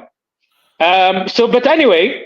Yeah. Continue. So I after visiting the mosque, I didn't like it. It was a very bad visit. And the next Sunday, I decided to go to church. And my father found it very funny. He says, you're going to a mosque, and then the next Sunday you're going to a church, and then he's like, next Saturday you go to a Jewish temple. Yeah. Yeah. And anyway, so I had no expectations, and I just I came to I arrived at the church, and the pastor was a very nice people. Like regardless you agree with evangelicals or you don't agree with them, but the church people, the community, were very kind people, very nice people. Well, you'll always find with Christians, no matter what sect you go to, usually 99.999% of them, they're lovely people. Yeah, absolutely. We'll find out. None of them have Sharia law or anything like that, so we're all right in that regards. Yes, we've got our problems, but that's a different topic. But yeah, absolutely. So anyway, so it was the pastor was from Philippines. Very nice immigrants, by the way. Filipino immigrants, wherever they go, even in Saudi Arabia, they're very nice immigrants. Very respectful. We have many Filipino health workers here. They're mainly Filipino in our hospitals, and they're lovely. Yeah, they're very lovely, very respectful. They go visit another country and they just respect you and respect your cultures and respect your norms. Anyway, so he was very nice. He worked in Saudi Arabia for like 20 years, and we had a chat. And then he told me, why don't you speak to the other pastor? He's Egyptian, and he speaks Arabic, and you can have a chat with him. And so I had a chat with the pastor, the Egyptian pastor, and we have like a very long chat about existence, philosophy, and different topics, Islam and faith and spirituality. And anyway, so at the end of the conversation, he tells me, how about you go read something, read a chapter in the Bible, a book in the Bible, and then come meet me for a coffee. And I said, okay. And I said, that's okay. So he advised me to read John. Okay. So where this is going. Yeah. So I read chapter 3, the story of Nicodemus. Yeah. And this was coming, Nico. Yeah. The other Nicodemus, no doubt. Nicodemus, yes. So basically, I read the story, and Jesus and Nicodemus asks Jesus, well, how do you get to the kingdom of God? And he says, to get to the kingdom of God, you have to be reborn. You have to be born again. And Nicodemus was, like the Pharisees, they were literal people. They were literal in their interpretations. So he thought, what, like go from your mother out of your mother again. And Jesus was like, no, this is born from the flesh, and there is a birth from the spirit. Yeah. And it was I was shocked. I was shaking because I was looking for 4 months prior. I was looking for how to be reborn, and I just come across the concept of rebirth, of being reborn. And it was the moment I realized the thing is that God sent us signs, and we shouldn't be arrogant. We shouldn't, we should be open to the universe. And this was my sign. This was my sign. And the moment I finished reading, but I continued reading John until the end. And so I had this very strange criteria from when I was like looking for a faith. I was actually like gonna go for Buddhism after that, but I didn't know if Christianity. I was about to say that, because you would have thought about the physical aspect of reincarnation, about being born again. But yeah. Yeah, but okay. Here's the thing. I read into Buddhism, and I read about reincarnation, but I did not really like the idea of rebirth. And the other thing that I didn't really like about Buddhism is that there is it's not solid enough. It's very. It's an idea. Yes, it's an idea. It's very nice, but it's not something solid. It's not something you can truly adopt. If you're broken, if you're a person who's really broken, you need something solid. You need something to ground you into reality. Yeah. And so it's the rebirth that Jesus spoke about, and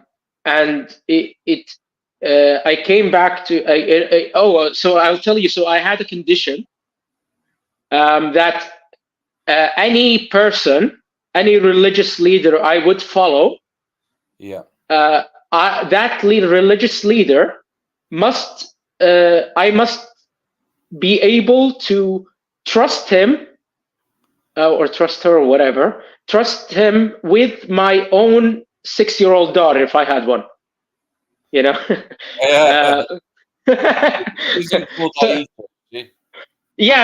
So basically I thought, you know what, I can trust Muhammad in the room with my wife, with my sister, with my daughter, with my pet. He's even gonna screw it.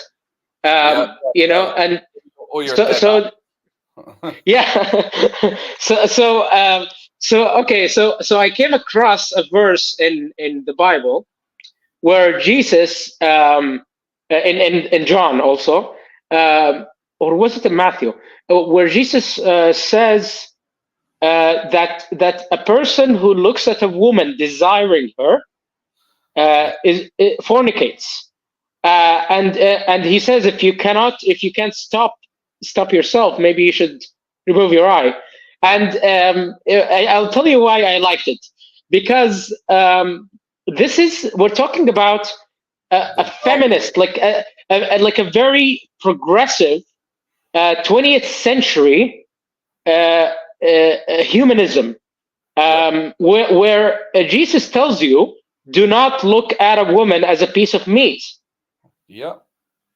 And it's like, I was like, wow, this guy. No, I think this guy. I thought to myself, this guy. I guess I could trust him with my 6-year-old daughter if I had one. And yeah, so yeah, I finished reading, and I when I came back to meet the pastor, it was decided we prayed together, and I converted officially. But I haven't been baptized yet. That's soon to be. But, Okay. yeah, but yeah. So so it was a strange dream, and but yeah, the suicide is totally gone. Like I used to be very suicidal, like since I was 8. I'm 30 at the moment. But yeah, the suicide is all gone, and it's if that's something I'm going to take from Christianity, I mean that's just good. That's on itself is a great a great thing to take out of faith. Oh, That it, Yahweh. Glory, yeah, sorry. Alhamdulillah Yahweh. I was going to say, glory be to God in all things. I'm Glory thinking, yeah, and thank you for sharing it with us. It's very powerful. Yes. Thank you. Thank you. That's amazing. So, and how has your journey been with Christianity since then? Yeah, so I read so far. Well, I read John, I read Matthew, I read Ecclesiastes, Luke. But yeah, I'm still reading. It's just that I got a little bit busy with university and didn't read. But yeah. Can I advise you to read the Didache? Yeah. Read what? The Didache. So it's I'll send you a link. I didn't hear you. Yeah. I'll send you a link. Okay. Which it's a book. It was basically the first Christian handbook that was used by the early Christian church after Jesus ascended to heaven, and this was before the Bible was compiled. And it's beautiful. It will help you with the basics of the Christian faith. And give you a better understanding also of the Gospels. Okay. And it will Yeah, definitely I'll give it a read.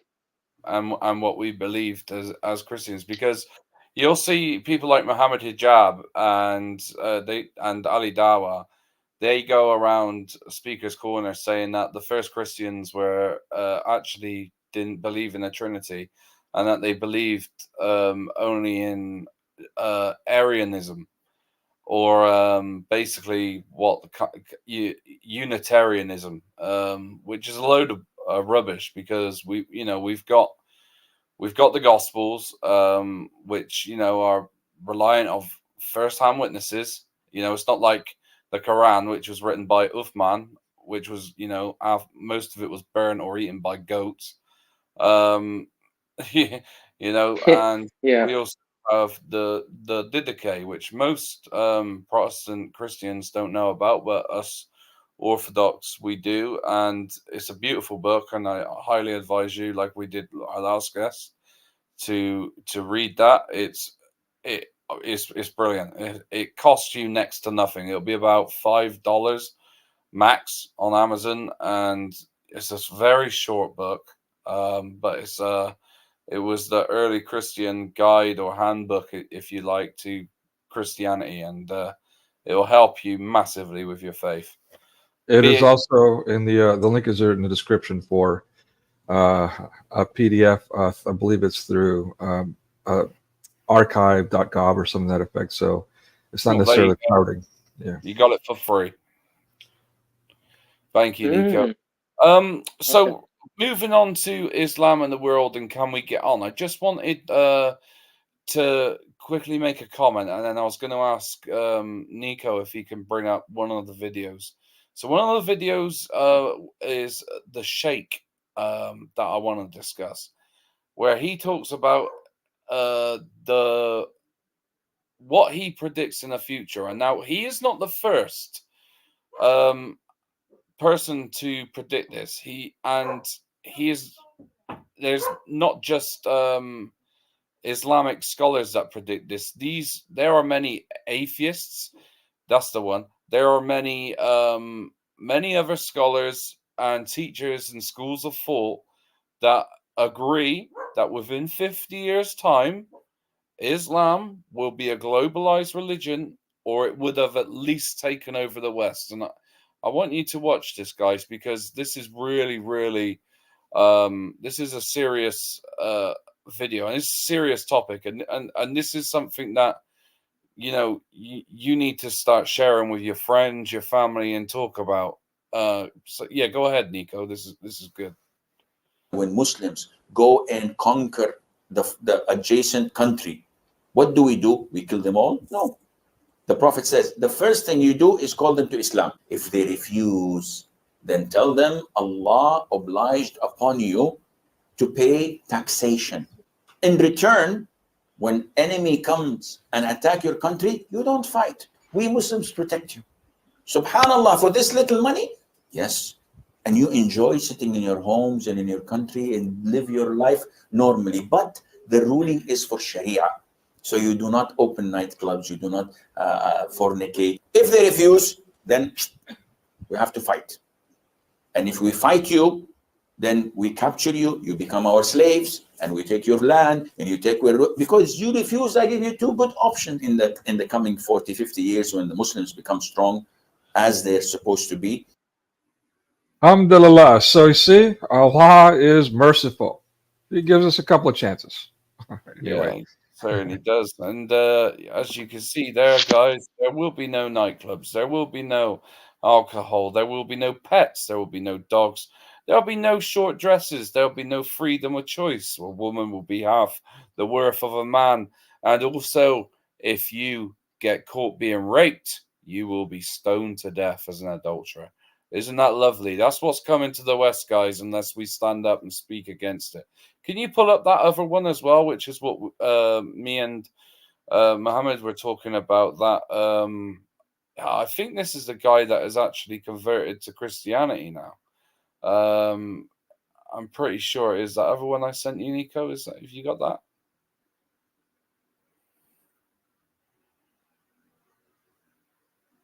Yeah. Ooh, no second. Let me get the commercial going. The automatic commercial I can't stop. Yeah, no, and that's not a problem. Yeah. I think this guy is actually now a Christian. I know that there was a Jordanian prince that has actually converted to Christianity recently, and he even said that if he does get killed because of his faith now in Christ. And so that's him. Yeah, I think it is him. Yes, that's the one. That's the one. I was talking about the UAE foreign minister. I found it. Yeah, because very important video. Yeah, so let's give this a watch. This one's 3 minutes. We'll just let it roll, Nico, and yeah, let's listen to this, guys. Okay. There will come a day that we will see far more radical extremists and terrorists coming out of Europe because of the lack of decision-making, trying to be politically correct, or assuming that they know the Middle East and they know Islam and they know the others far better than we do. And I'm sorry, but that's pure ignorance.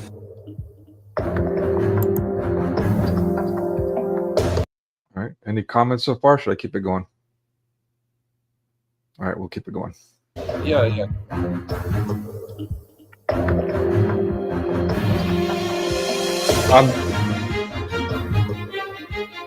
I'm digging the music anyway.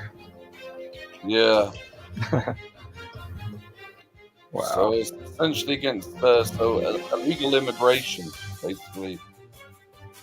Wow.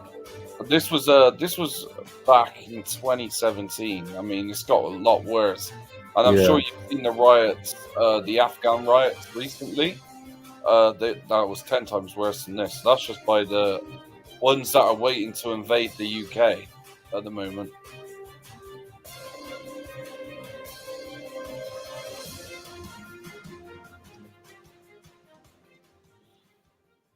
There will come a day.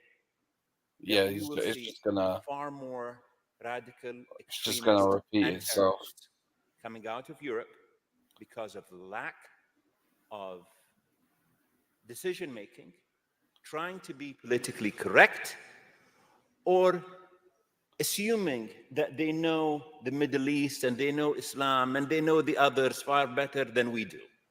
And I'm sorry, but that's pure ignorance. Politically correct, guys. This is he couldn't be further than the truth there. He's almost the prophet himself. No kidding. Yeah. Yeah. You see, that's why I think we should really listen to the. Oh, can we go back to that? Go back to that. There was that tweet that was just on. So if you go forward a little bit more. So you got this one from What Up. I have been saying this for years. Oh, sorry. There is a reason why the wealthy Arab countries don't let any of these refugees move to their countries, which is again, let's ask the question, because now there's been a petition in the UK which has just received 100,000 signatures. Now, any petition that receives 100,000 signatures has to have a debate in the government. Now, the petition was to take in migrants from Gaza. Okay, can you believe it? Right. Wow. Oh my God! You want to burn down your country? Is that what you want? That's basically Is like these yeah, are these people there's something wrong with their heads? Like they just want to burn down the country. These people are unpatriotic. So they're gonna debate this now. The Labour, which is basically the kind of the left wing of our government, the Labour Party, Keir Starmer would be all for this, no doubt. And we've got an election in July upcoming. Rishi Sunak would probably be against it because we're trying to stop the boats. But then again, most parties at the moment in our government are the same. We're just America's lapdog, unfortunately. We follow 4 years after you guys. So hopefully you guys will get Trump. But saying that, with the fact that this is going to enter government now, if they say no, there will be riots. If they say yes, we're going to end up with hell breaking loose. These people don't integrate. If it was Sikhs, Hindus, Jews, Buddhists, wouldn't be a problem. They would integrate. They would respect our culture, our history, and they love being part. They go watch football, not a problem. They take part. They're good. Yet it's always the same. Sufi, by the way, Sufis they integrate. I've met Sufis in the UK. They integrate, but the ones that the UK is letting in are not the Sufis. Are the Salafis, the Sunnis, mainly Sunnis, and the Sunnis are not. They're not really nice, honestly. No. So they should just stay where they are. They should not come to the West, because I hate the West. Yet I'm gonna go and move in, stay with you. Wait. They're not just going to move in and basically live among you. No. They purchase an entire neighborhood. I've seen it, and I have as well. but let me just tell you. So this is an ex-Muslim Pakistani girl that I spoke to about a few years ago, and so anyway, so she lived in one of these closed Muslim communities, and she was getting physically abused very badly, very badly. And they told her, "You're in the U.S. Like, how is that possible?" And I thought that would be only possible in the Middle East. And she said, "Well, these closed communities, they cover up for each other. They will marry multiple women, and they will cover up for each other. They will not report each other." Well, So these sort of phenomena are ticking bombs. yeah. Well, Let me- it's happening here already. Currently, we've got 120 Sharia law courts in the UK, and the UK is a tiny island, right? But not only that, we've established there is 1,400 cases of 1,400 individual victims and individual reports of grooming gang rape cases that were ignored and thrown out by one area, one little tiny town called Telford, and there was one next to it called Rochdale as well, that got thrown out. And Tommy Robinson went out and recorded all this, and you've got the series called The Rape of Britain, where he exposes it. And there was an actual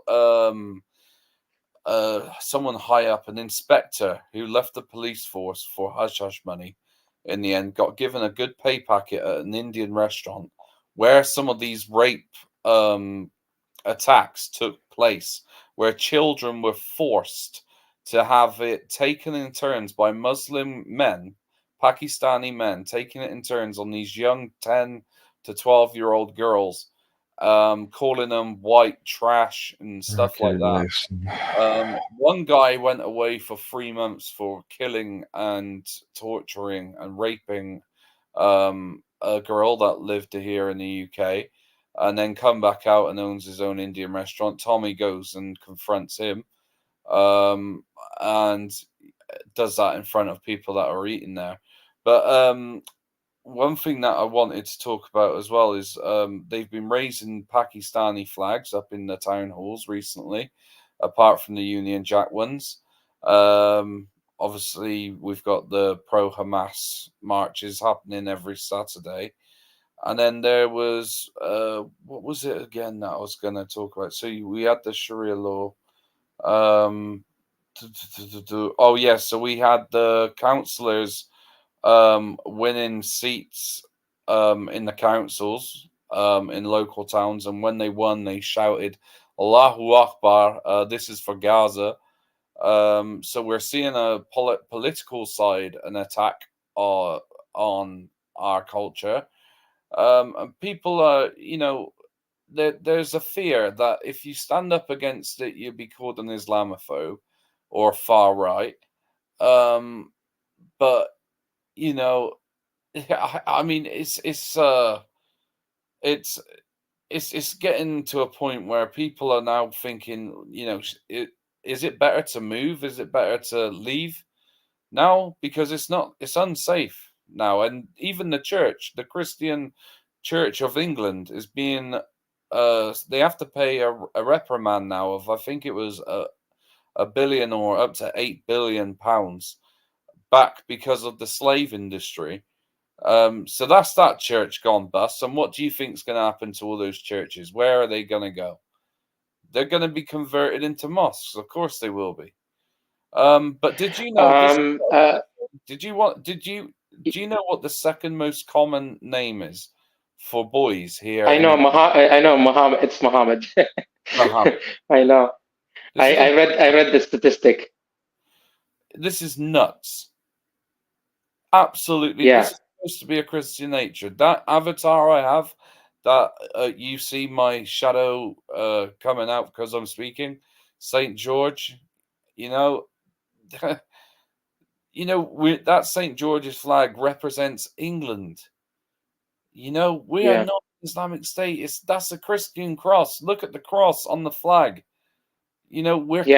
Was a Christian nation built on Christian views. The Islamic faith is anti-Christian, anti-Jewish, anti-atheist, anti-homosexual, anti-anything, anti-infidel. It's completely anti-you. If you are not a Muslim and have not taken your Shahada, you are a infidel.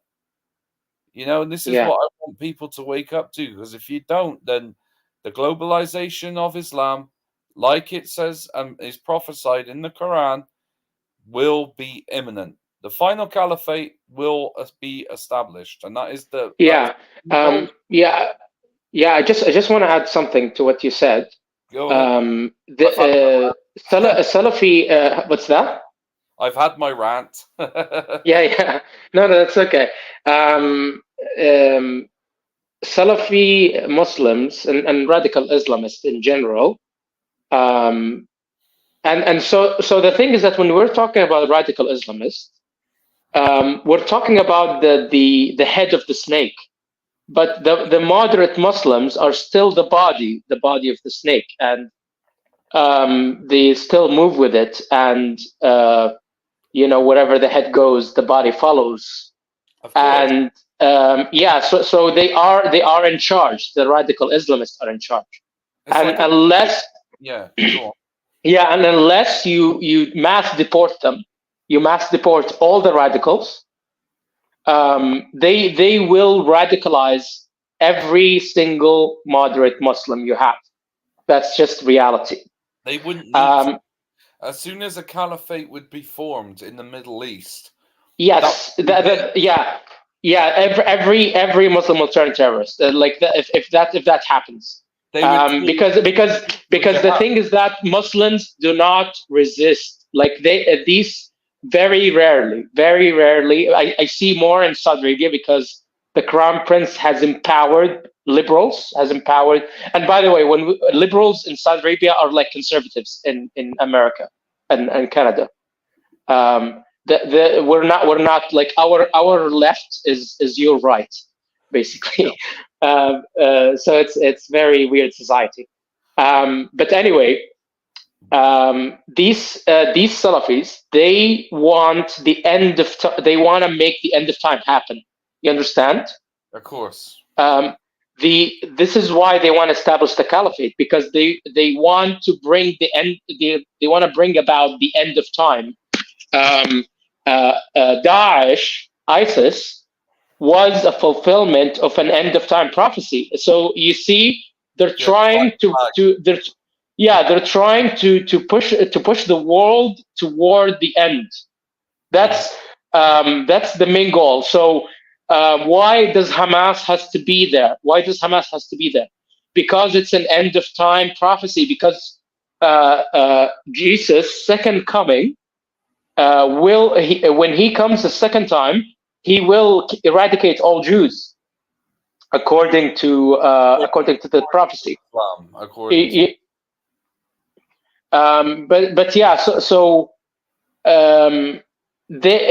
This is what's going to happen. That Jesus, the Mahdi, one of the personalities in Islam, is coming. The Mahdi. Jesus is coming. Then anyway, so it's a series of chaos and disorder. So with Salafis, these people do not want to build your country. They do not want to make life better. They just want to live in the afterlife. This is why Sharia just is a death cult. It brings the afterlife here, and and so you no longer live. You're just dead. And this is Mohammed Aurelius touched on this subject. He says he even said, that he says us Muslims, we're not scared of death. In fact, we want to die. He says He said, and he thinks it's a good thing. He thinks it's a good thing that Hamas says a very silly thing. They say, we love death like they love life. It's not a fucking. Sorry, I'm sorry about the language. It's not something good. It's not nice. If you love death, there is something wrong with your head. Israelis, they love life. They love life so much, yet they are fighting Hamas, and they don't want to stop the war, even though everyone is like telling them to stop, and they don't want to stop. So these people love life, and they still can fight for the countries. So you don't need to love death. You don't need to be suicidal to be a good warrior. No, exactly. You just need courage. You just need passion. I think the IDF know that if they were to give up now, they'd probably only have a couple, if not no, alive hostages sent back. And not only that, you'd let Hamas have a Palestine state again, where they'll just attack and attack and attack again and again and again, and the problem won't go away. It is imperative that Hamas goes and disappears. Have we lost him, Nico? Has he gone? Nico? The Bill Gates of hell shall not prevail. There he is. Right on cue. Yeah, there he is. Sorry, what happened there, Mo? Did you get cut off? He's having I don't hear anything. Okay. It'll get fixed. Don't worry. So what? I'm sorry. Yeah. What were you saying? Patriotic Christian? I can't. What was I going on about? Oh, yes, the IDF. Like what I was saying is, it's imperative they complete their task in. Yes. It's going to be painful. It's going to cost lives. But what I say is that you stop the war today, and you will save 5,000, 2,000 Palestinians, Gazans, civilians. You will save them, and then in the next 20 years, you will kill 200,000, 100,000. You will kill and hundreds of thousands will die in the Arab world for this Palestinian cause. Hafiz al-Assad killed 60,000 Syrians in one single day in the 80s. It's called Majzarat Hama, the Hama genocide. And this guy was the champion of the Palestinian cause. So literally every single actor in the Palestinian cause is a devil, is a demon, and in the end, the thing is, the end justifies the mean. Like what the hell? You think your goal is very righteous, you think your goal is good, yet you will do only evil things in order to get to that goal, and you don't see how there's something wrong with that.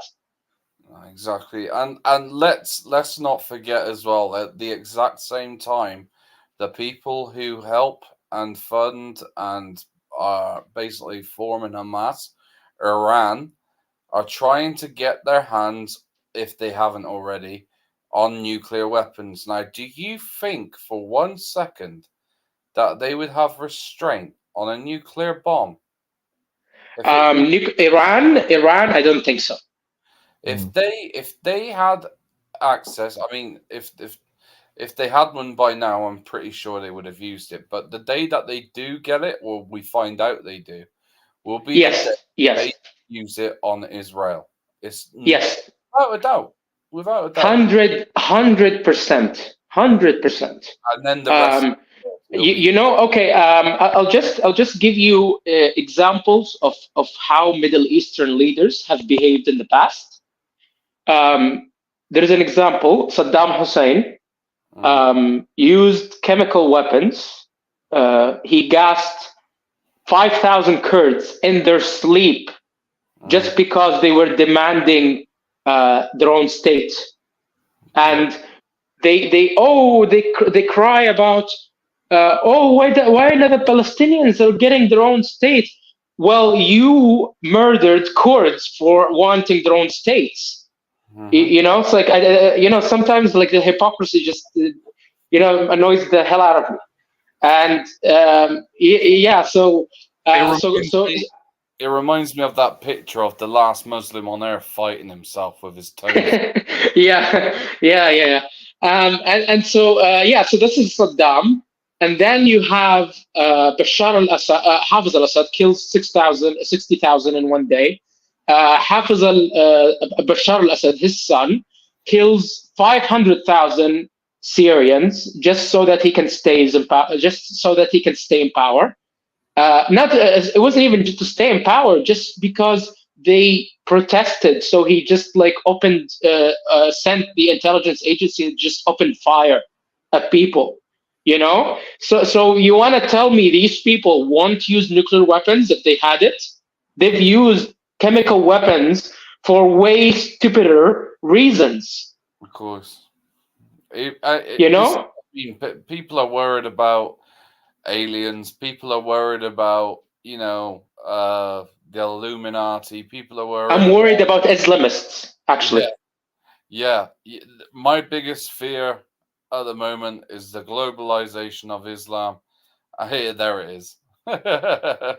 So you know, the thing is that we have many other challenges. We have many other problems, but each one of us gets to pick a battle and fight the good fights. You know, and you know what the West need to remember as well is, yes, we are a democratic country. The West is completely different to the East. We run things by government. Okay, the East, especially the Middle East, everything's religious. Everything. So everything. This isn't just. If the Middle East declare a war against any country in the West, it is more than likely going to be because of religion. And the Western people that are not Christian or not Jews or part of any religion, they can't get their heads around this, and they think it's all to do with politics. It's got nothing to do with politics. They say, oh, it's cultural. No, it's not cultural. It is cultural to you. It is cultural to you, but not to them. No, they do not see it as cultural. It's all religious to them. It's prophecies. It's the Muslim way of life, or it's the Jewish way of, or it's, you know, it's whatever their life is over there. Their lives over there in the Middle East is completely different to our lives here. They wake up, especially with the Muslims, it's 5 times a day. You know, you're reminded you're a Muslim at least 5 times a day, and that's without the fact of wiping your ass with a certain hand when you go for a poo, or do it, you know, eating with this hand, or letting your companion suck your fingers after eating your food and stuff like that. We'll get into the silly verses another day, but the biggest fear I have is, in my lifetime, I'm going to see my nation that my great granddad fought in World War I and II for fall, and if that happens, that would break my heart, and I totally believe that it will in my lifetime. If I don't die early and I die an old man, God willing, I believe totally that I will see this happen, and the only safe place for me would either be Russia or Iceland or Poland. There's one of those. I really, by the way, I really like the leadership of Poland. Oh yes, because they do not compromise. They're not, they're being smart, because they recognize that they have well thought out policy, foreign policy and internal policy, immigration policy. And the thing, they don't have a short memory. They remember history. They remember the Ottoman Empire. They remember all the jihad. They're not. The thing is that the foreign minister of the UAE said it explicitly, said it. You think you know Islam and you know the Middle East better than we do, but that's ignorance. And well, you don't need to kind of consult us, but you could just read your own history and you will know that. So the thing is that the globalization experiment should have worked, because there are skills, there are minds to import from the world. There are good people in the Middle East. There are decent people everywhere. But the thing is that you need to be you need to have proper decision making. You need to be wise. You need to do things right. You do not let any people who hate you and who want to split off. They want to do their own Sharia, their own thing. These people won't integrate. So why the hell would you let them in? And so this is where I really admire. And there's a Shia Muslim scholar, actually, who's he really he's a renewalist. He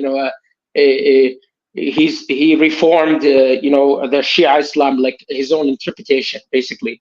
And he also respects Poland.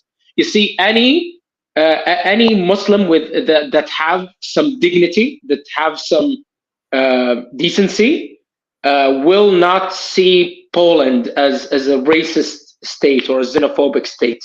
They will see them as a nation that defends its own interests, that looks after its own people, and that's something admirable. And they tried to do it on Al Jazeera. They had that Muslim journalist on, who tries to he tries to defend Islam with all his might, and he goes on many shows to do this. I mean, we got Douglas Murray. He's my hero. I absolutely love. Oh, I love Douglas Murray. Yeah. Yeah. Yeah. He's what he says is completely true, and he's got many books out that should be read. The War on the West is really good. But so. Sorry, I was forgetting what was I saying then?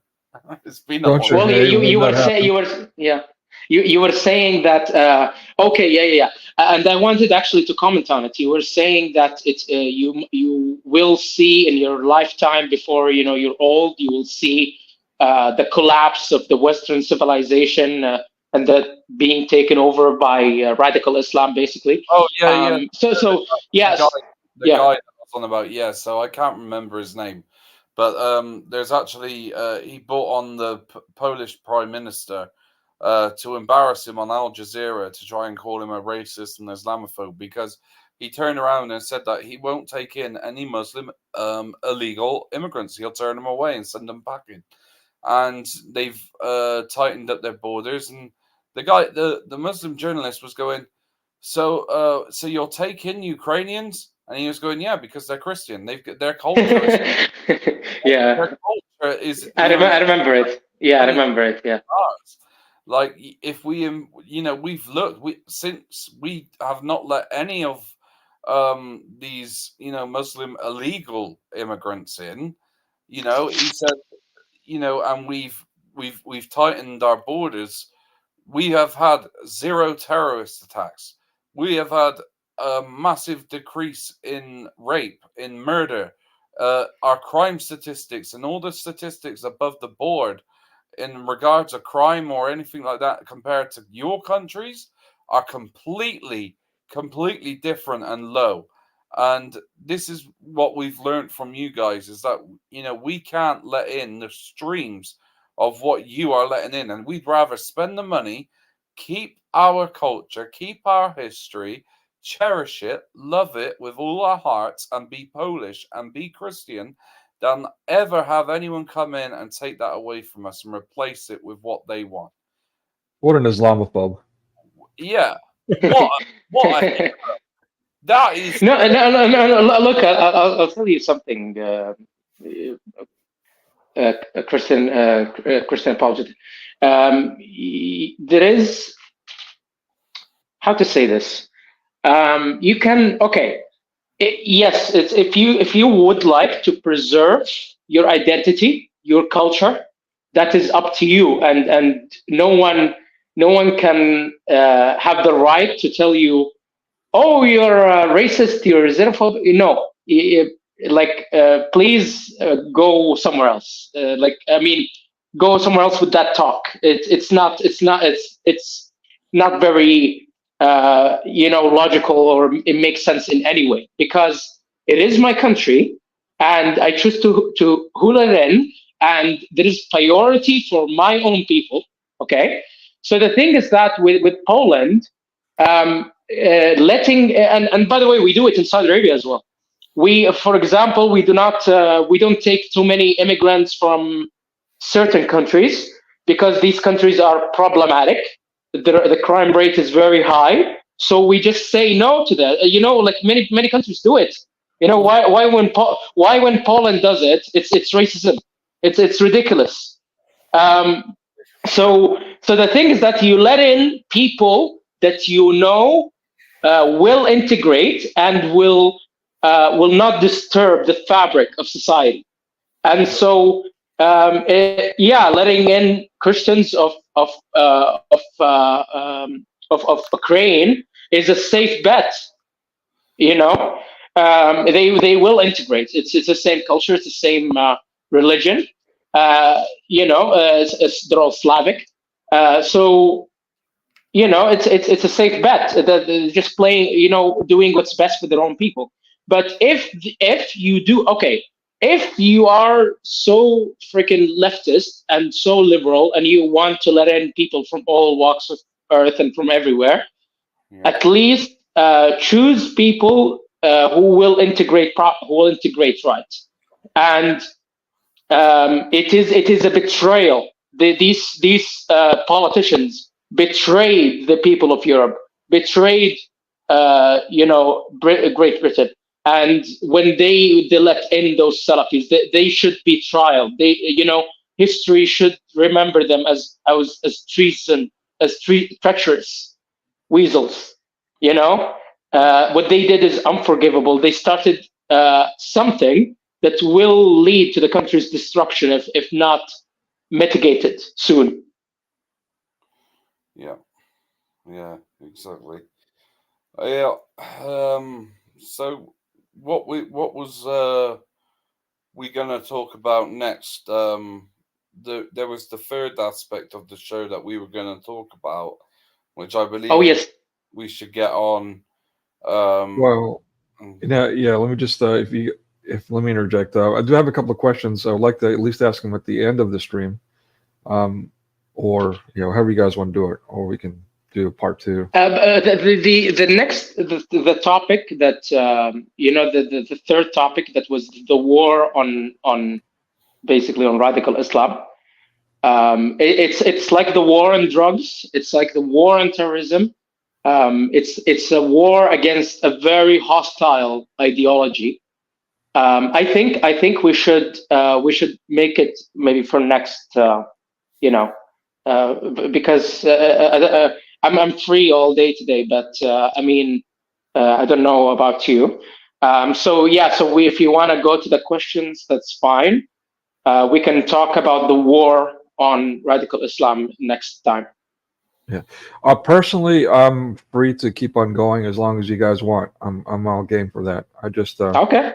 Putting out options for you. Yeah, sure. But how do you think that we could? Well, actually, no, Nico, you go ahead and ask those questions that you wanted to, and then we'll. Okay. So let me just jump back. I'm gonna go way back in the conversation. I actually wrote down these questions, but I wanted also to reiterate something that we were talking about earlier when I took us on a tangent, and I want to take us back on that tangent. I just want to finish that thought from earlier, and that is about how sometimes we, unfortunately, not all of us, but some of us confuse skin tone with culture and so on. We were talking about the invasion or the historical mass migration of Islam into Europe, and we mentioned the word colonialism and how that's only applied to the Europeans, and so on. and you spoke about this, Mohammed. You know how, yeah. I mean, there shouldn't be that confusion. There should be a distinction.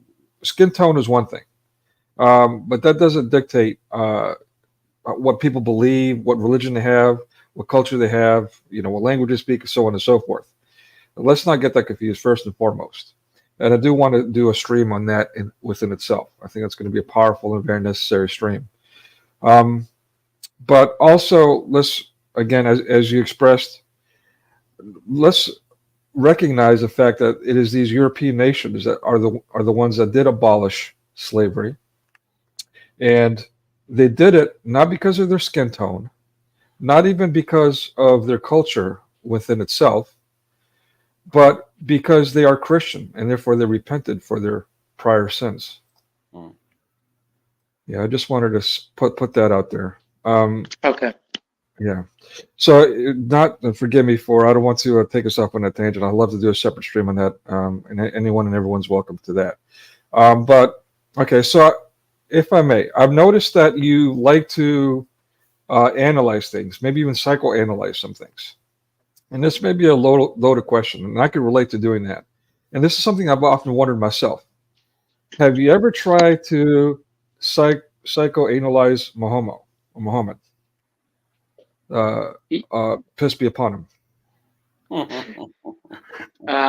Yes, for me, yes, I did. Oh, Nico, yeah. did you say piss or peace?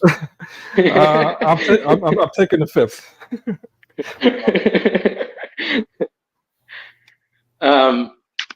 I have. By the way, I thought, okay, so I read, because my family has many. There are many people in my family that have many mental problems. So what happened is that I really read a lot into psychology literature, especially forensic psychology, and so I read extensively on psychopathy and sociopathy, narcissism, obsessive compulsive,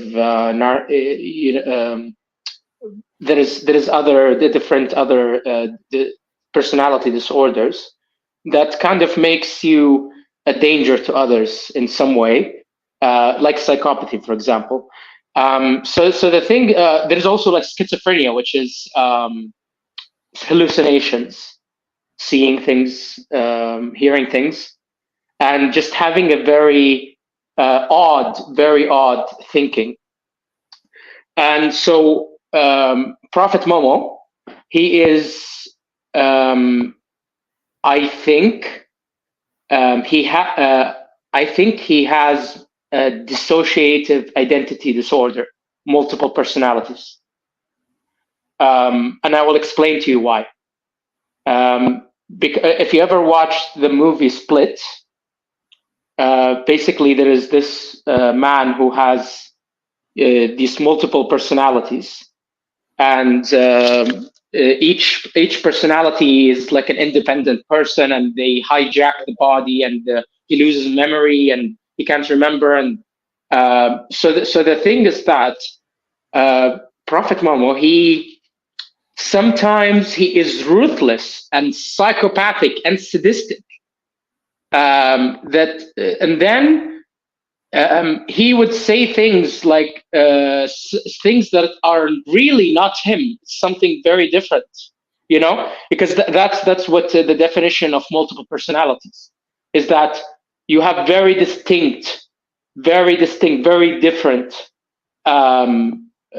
sort of outward behavior, and in different situations. So so in sometimes he was very psychopathic, very ruthless, very sadistic. He killed the Jewish woman. He killed Zainab. He killed all her family, her uncle, her father, her husband, and then he married her and porked her in the same day. So very ruthless.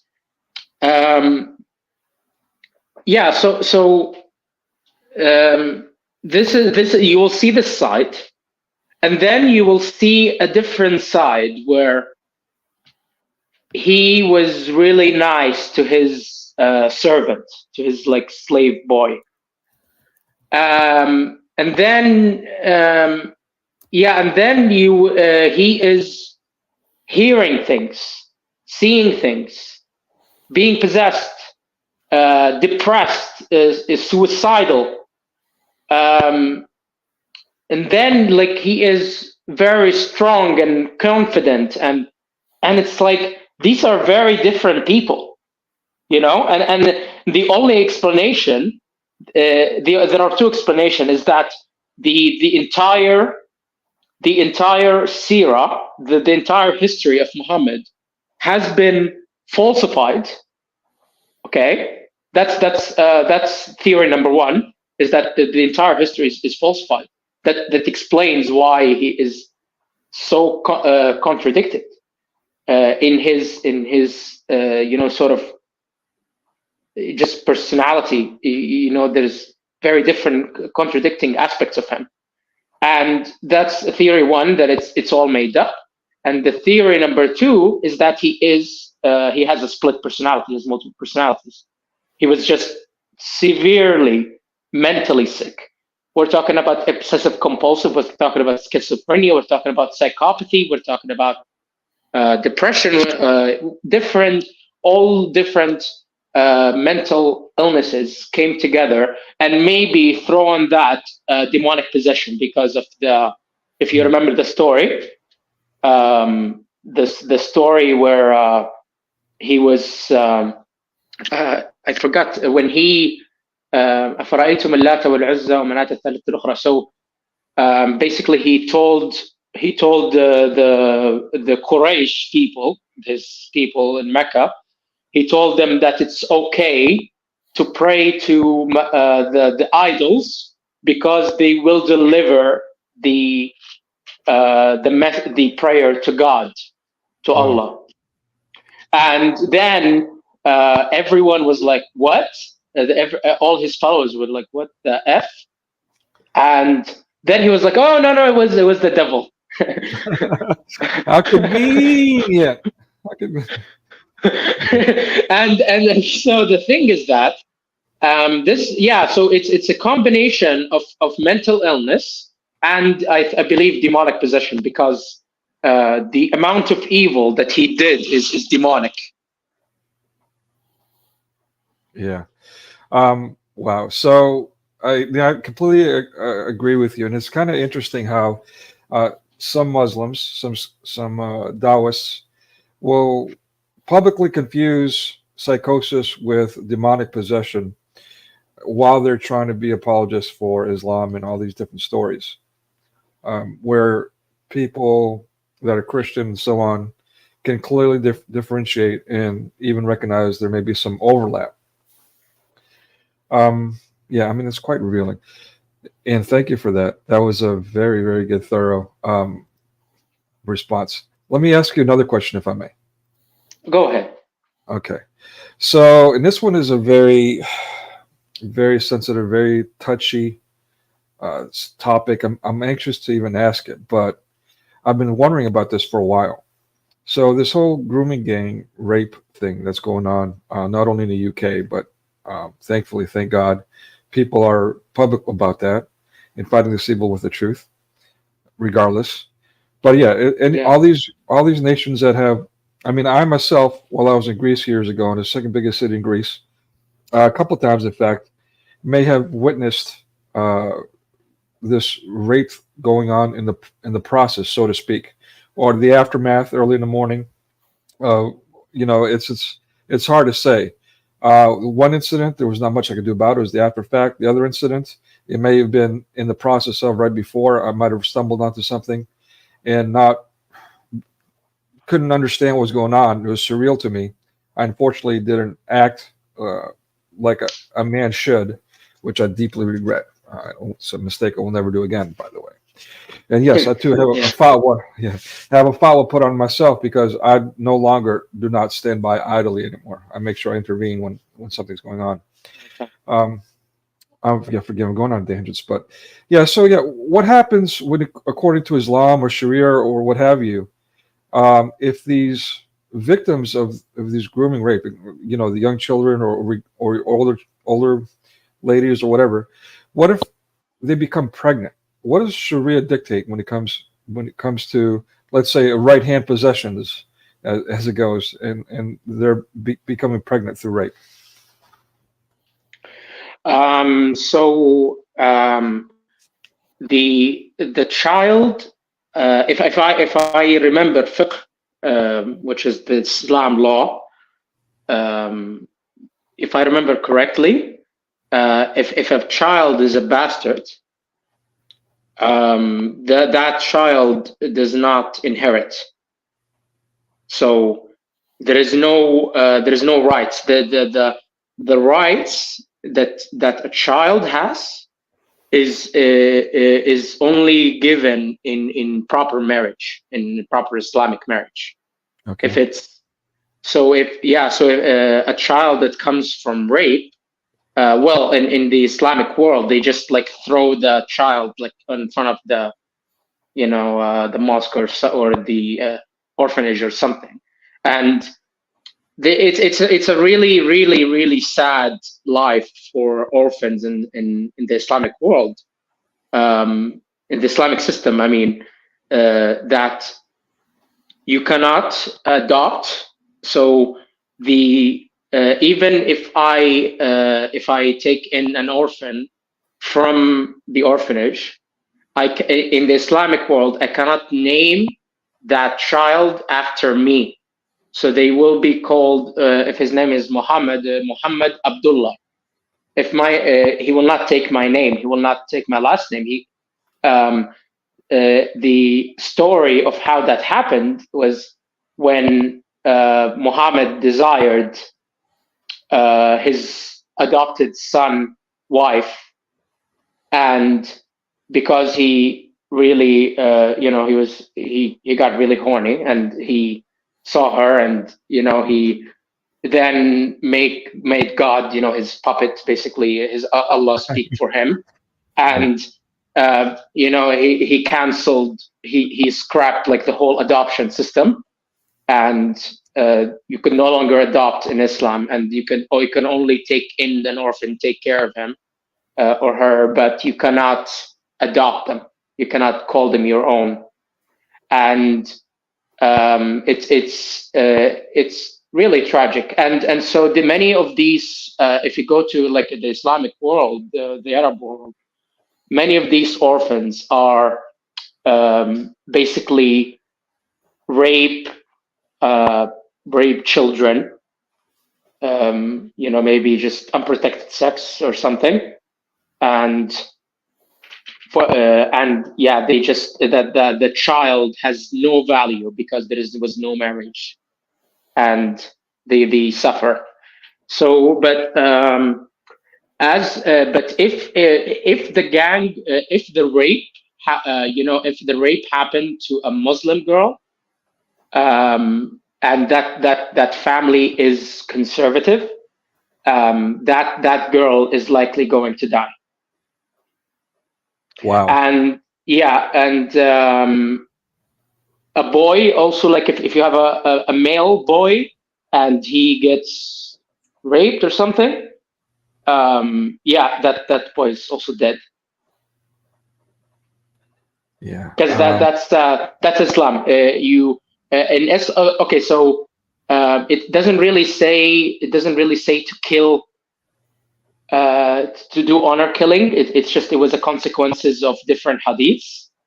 But as for the male rape, when a male boy gets raped, the hadith says kill the person who does it and who's done to.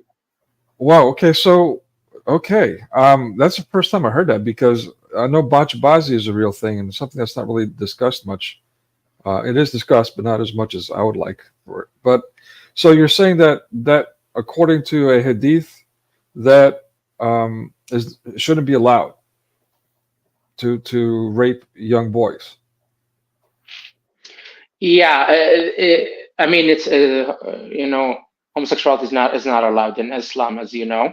But The thing is, you mentioned it, by the way, those very young boys who are in heaven, the next to the whore, but apparently they're just for show. They're just like very good looking young boys, but they're just for show. You're not supposed to pork them, but yeah, it's the thing is, if you look at Islamic societies, Pakistan, Afghanistan, little boy rape is very common. Like I remember I read a statistic actually. So basically, if you don't have social services, if you don't protect children at all, the percentage of child sexual abuse usually gets to 25%. So one in every 4 children will get sexually abused. So protected children, there's a lot of weirdos in this world, and but in the United States, the statistics is much lower. It's 1 in every 10 child gets sexually assaulted by a family member or a trusted family member. So basically, if you put social services, if you put protections systems in place, you reduce that percentage. It's like when you have police and it reduces crime. So, but in the Islamic world, it is in Egypt, it is quite high. Like we're talking about almost 45% of all children get sexually assaulted, and that was like a statistic from Suhat University in Egypt, and the boys like were the percentage was like at 20%. So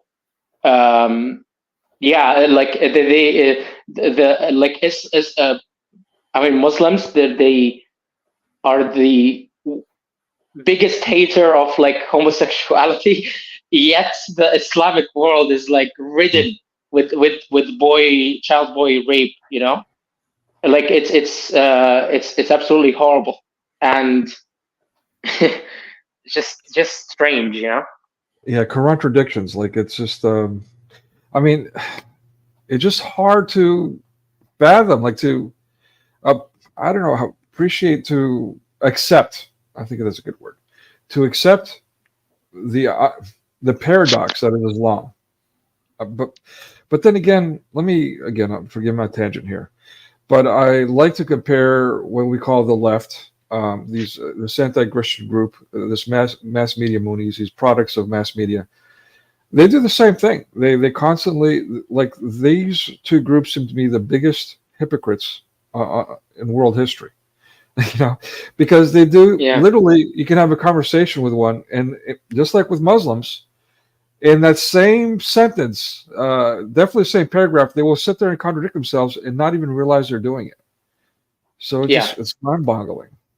So the thing is that they call this brain dissonance. Yeah. You have two conflicting ideas. So you have, let's say you have reality. And reality is that you are an evil person, but Islam tells you no, you're actually doing very well, Yeah. and so that these two ideas, they sort of fight, and then because you leverage your faith, you just end up disregarding reality entirely, and so this is what you see with Muslims, that they will contradict themselves 100 times a minute, so they will say, "Oh, the West, the dirty West, the evil West," and then at the same time, kill all Jews.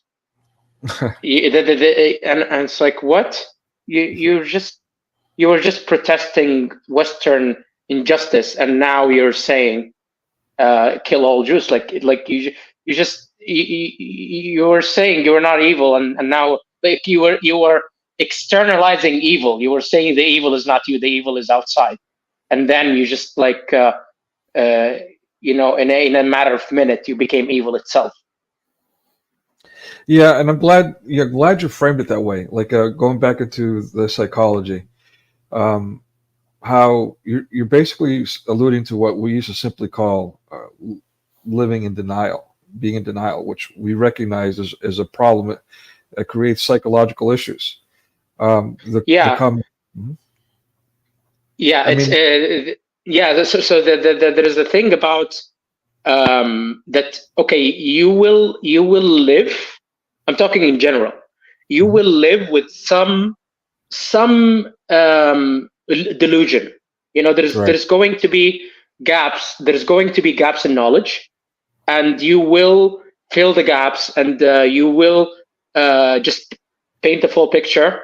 And even with the but to stay safe, you know, to remain functional, you need to minimize delusion, because delusion is very harmful. Dostoevsky, what did Dostoevsky says in his book The Fool? He said, "I rather be unhappy and know the worst than be happy in a fool's paradise." Amen. So yeah, but the thing is that, you know, you could think that you're walking in heaven, and you just and then it's like it's a green road and it's just open field. And if your vision is impaired, you know, and then you're not really in this heaven. You're actually you're near a cliff, and then you walk near the cliff and you fall. So there is consequences to living in delusion. Right. You know, and you might be happy today with being dumb and happy, but tomorrow, maybe not tomorrow, maybe after tomorrow, and you will pay like you've never paid before.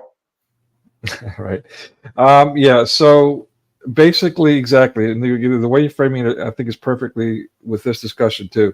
How you opened up basically how Muhammad might have had split personalities, and how, yeah, basically living in denial kind of creates or fosters that contradiction, that the split personality, that delusion.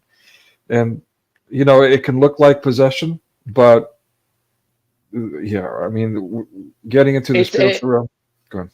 No, it's very hard to tell, you know. But the thing is that if you look at because okay, and Muhammad stole this stuff from Christianity for sure.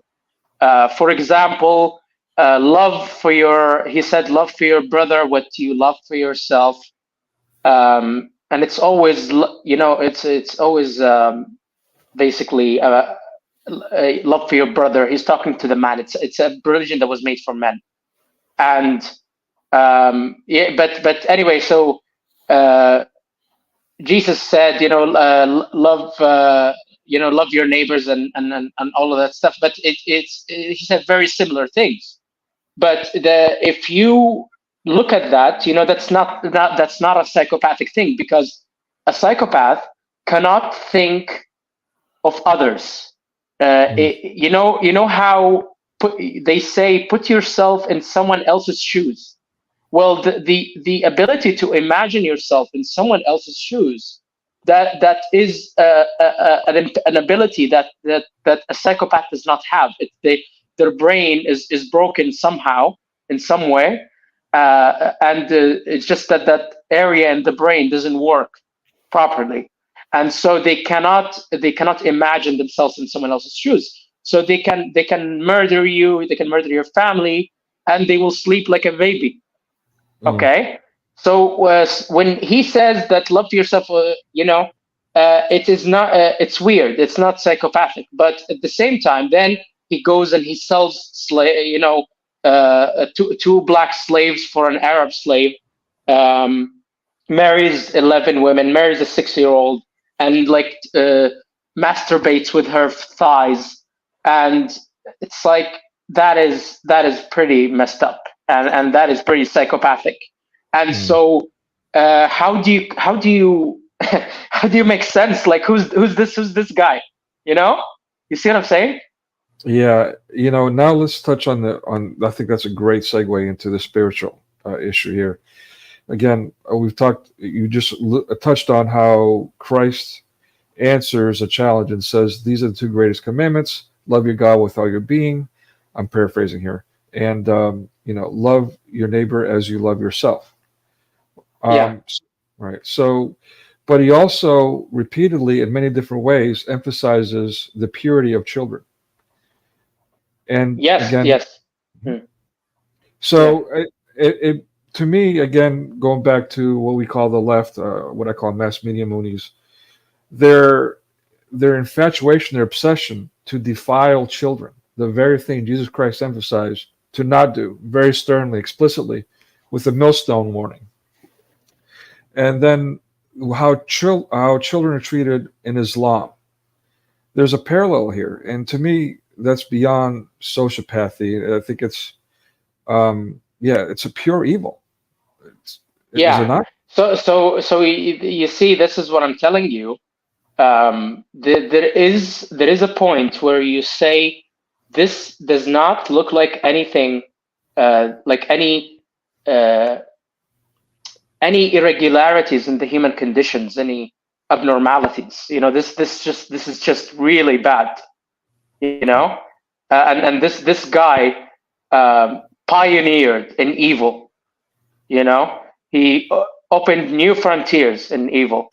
He really excelled, and you got to give him credit. He excelled at something, but it was evil.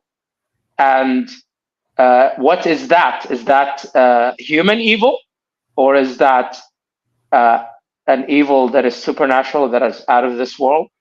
Well, who can say? It's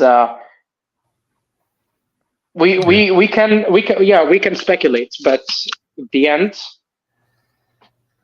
you can't really say for sure. Well, I mean, that's another thing. Yeah, forgive me, but is it really speculation when, like someone in chat put it earlier, you judge them by their fruits. We can see the outcomes, especially after all these centuries, Yes. Yeah. So, yeah. And let me just, forgive me for another tangent here, but so. I'll just interrupt a little bit. There's, it's I think in John, or was it Matthew? Was it the false, when he says the false prophets, and you judge them, you see them by their fruits. They will appear very nice, very respectful, and like all of that, but like you will just see destruction, pure evil, and just coming out of them, and that's when I read that, I thought, yes, that is Muhammad, that is him for sure, because seriously, like, very nice guy. He is championing for the rights of the the poor and the mistreated and the bottom of society, and at the same time he just does the most evil things, and it was thank God he died like at 63. like if he lived another 10 years, like, he would have, I mean, Omar and Abu Bakr, they did shit. They did all that shit, when he wasn't even there, and what if like if he was there, it would have been much worse, and the thing is that Islam just kept getting worse. In Mecca, it was very not bad. It was okay, like lakum dinukum waliya din. You have your own religion, I have mine. He said things like that in Mecca. And then the moment he had an army, the moment he was able, he just went crazy with jihad. And really the way Hamas conduct themselves, the way they glorify death. It belongs to that last years of Muhammad's prophets when he was going. I think he was going on a psychosis or something, but he started hate. He at first he was like, "Oh, the Jews suck, yeah, the pagans suck, but the Christians are okay." And then at the end, the Christians said to him, "Well, you're full of bullshit," and he was like, "Oh yeah, okay, well." Let me remember the ayah. It's in Surah At-Tawbah, and he says, لا تجد قوما يؤمنون بالله يولون من عاد الله ورسوله ولو كانوا. Yeah, so basically, if kafir, you do not befriend, you do not. There is no brotherhood. So the thing is that if you bring such a person to Europe, to the and the thing is that they do not recognize that we are fellow citizens. They don't think they owe you anything. And citizenship, the whatever citizenship they hold, it does not put you and them in a bracket. They do not see you as anything less than a kafir. So going back to that question, what the hell would you bring such people to your country? Are you stupid or something? I mean, not you, but leftist. Oh, definitely. Yeah, I'm definitely not taking that personally. Definitely not. Yeah. So yeah, I mean, again, I kind of lost my train of thought here, but yeah. So basically, to answer that question, I don't think it's stupidity. Like, I think we'll see many people say, well, then it's got to be stupidity. Like, they don't know. Like, somehow these leaders of nations that got into that position, not through stupidity, suddenly all became brain dead and they know nothing about Islam. There's nothing that could be further from the truth. It has nothing to do with stupidity, but rather, again, judge them by their fruits. And this is coming from the top down. This is coming from leaders globally. We see them uniting in spirit with this anti-Christian agenda. And that's why we see the quote-unquote left joining forces with Islam and others, and communism. And essentially, if we talk about politics, we can put a label like BRICS on it. But all of these anti-Christian forces, these pagan forces, are joining against Christianity. And as the scripture mentioned earlier, up is down, black is white, and so on and so forth. It is uncreation, which is the satanic rights agenda, uncreation, to do the exact opposite, which is holy, which is sacred, which God would like for us.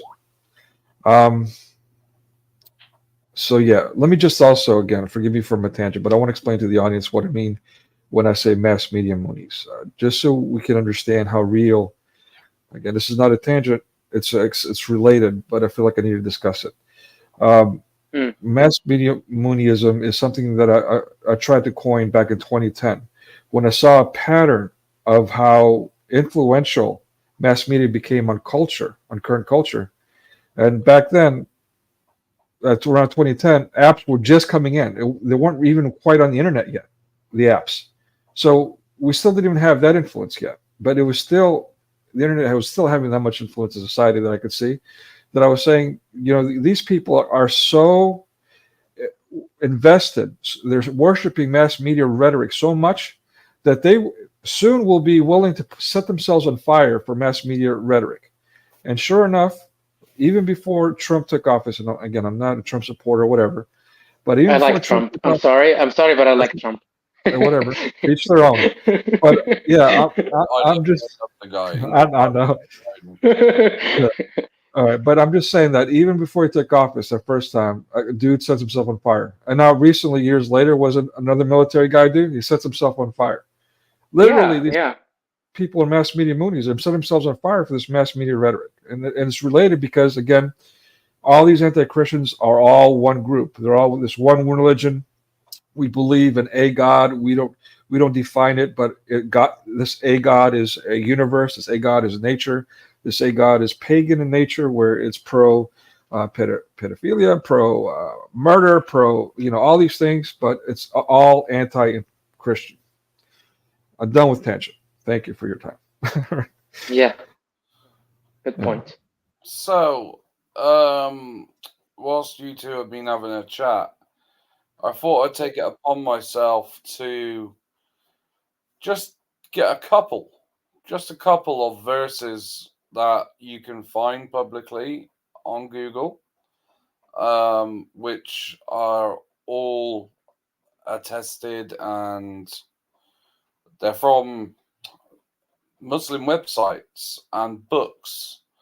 One is called The Reliance of the Traveller, and there's another book called The Heavenly Ornaments. Some of these you probably ain't going to believe in if I told you, so I thought I'd take it upon myself to send a few on Skype quickly to you, Nico, if you want to bring a few of them up. And obviously, Mohammed would know where I'm going with this and would agree that, this is, this isn't lies. This is, genuine. So here's the first one that we can talk about. So, I'll read it off. If a woman is underage, but not so small that if one has intercourse with her, causing the vaginal tissues tearing to such an extent that the vagina and anus will virtually become one. Can you go together? Then by the insertion of the glands of the penis into her vaginal, ghusl will become fard on the man if he has reached the age of puberty. However, if there is the aforementioned fear in a very minor girl, then mere insertion of the penis does not render ghusl obligatory. So this verse basically, and this is sacred law of Islam. So if you tear the skin, the perineal perineum, there's a piece of skin between the anus and the vagina. Got it. So if you tear that skin of an underage girl through intercourse, then it teaches that you would have to basically ghusl will become fard. What does that mean, Mohammed? Fard. Fard means okay. So we have So it's there is in Islam we have Sunnah, which means that it's optional, and then we have mahbub, which is a very, very good deed, very nice. Borat, very nice. So so it's very nice to do it. And then you have fard, and fard is it's like praying 5 times a day, fasting, going for Hajj. That is fard. Right. Okay. So these are furud. Furud is the plural of fard, and that means it's obligatory. It's essential. So I think that the cleaning yourself and after that, after taking the layer or whatever, doing that, washing yourself, that is for the purpose so that you can pray. So in this one, at the end of it, it says, however, if there is a aforementioned fear in a very minor girl, so we're talking about babies here and toddlers. Then mere insertion, so because obviously they're a very small, whatever. I hate to use the word, but really tight, basically, because they're very small. Yeah.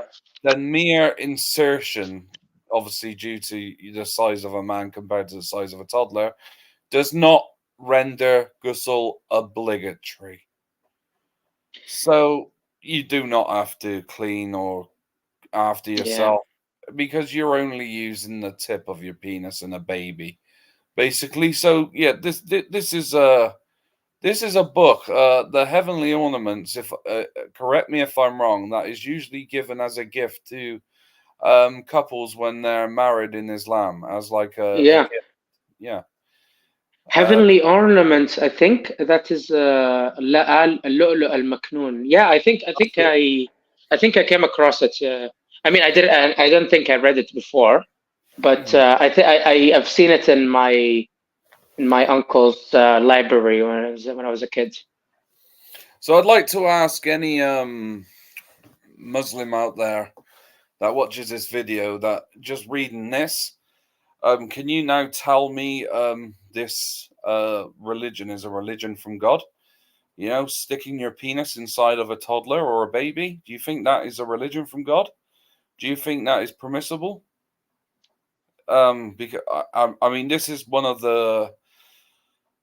I found the courage to actually talk on this subject now. Whereas I was on a stream with Fadias from Reason Dancer and Lloyd de Jong when they were discussing this, and yeah, this one made me leave because I have a young daughter, and well, she's older now, but I had a young daughter at the time, and my blood was boiling.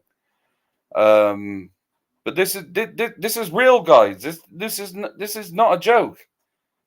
You know, this is talking about not just little Aisha. Aisha was lucky.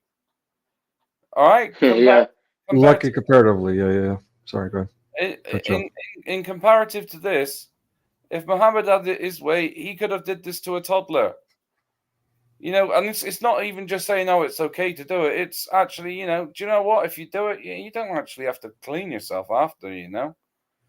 Sod it, you know, you haven't done anything wrong against God, you know, it's just, you know, you're not even classed as dirty. Yet look at the rules on women during menstruation. They're not allowed to, you know, you're not allowed to go out or do certain things just because you've had a period.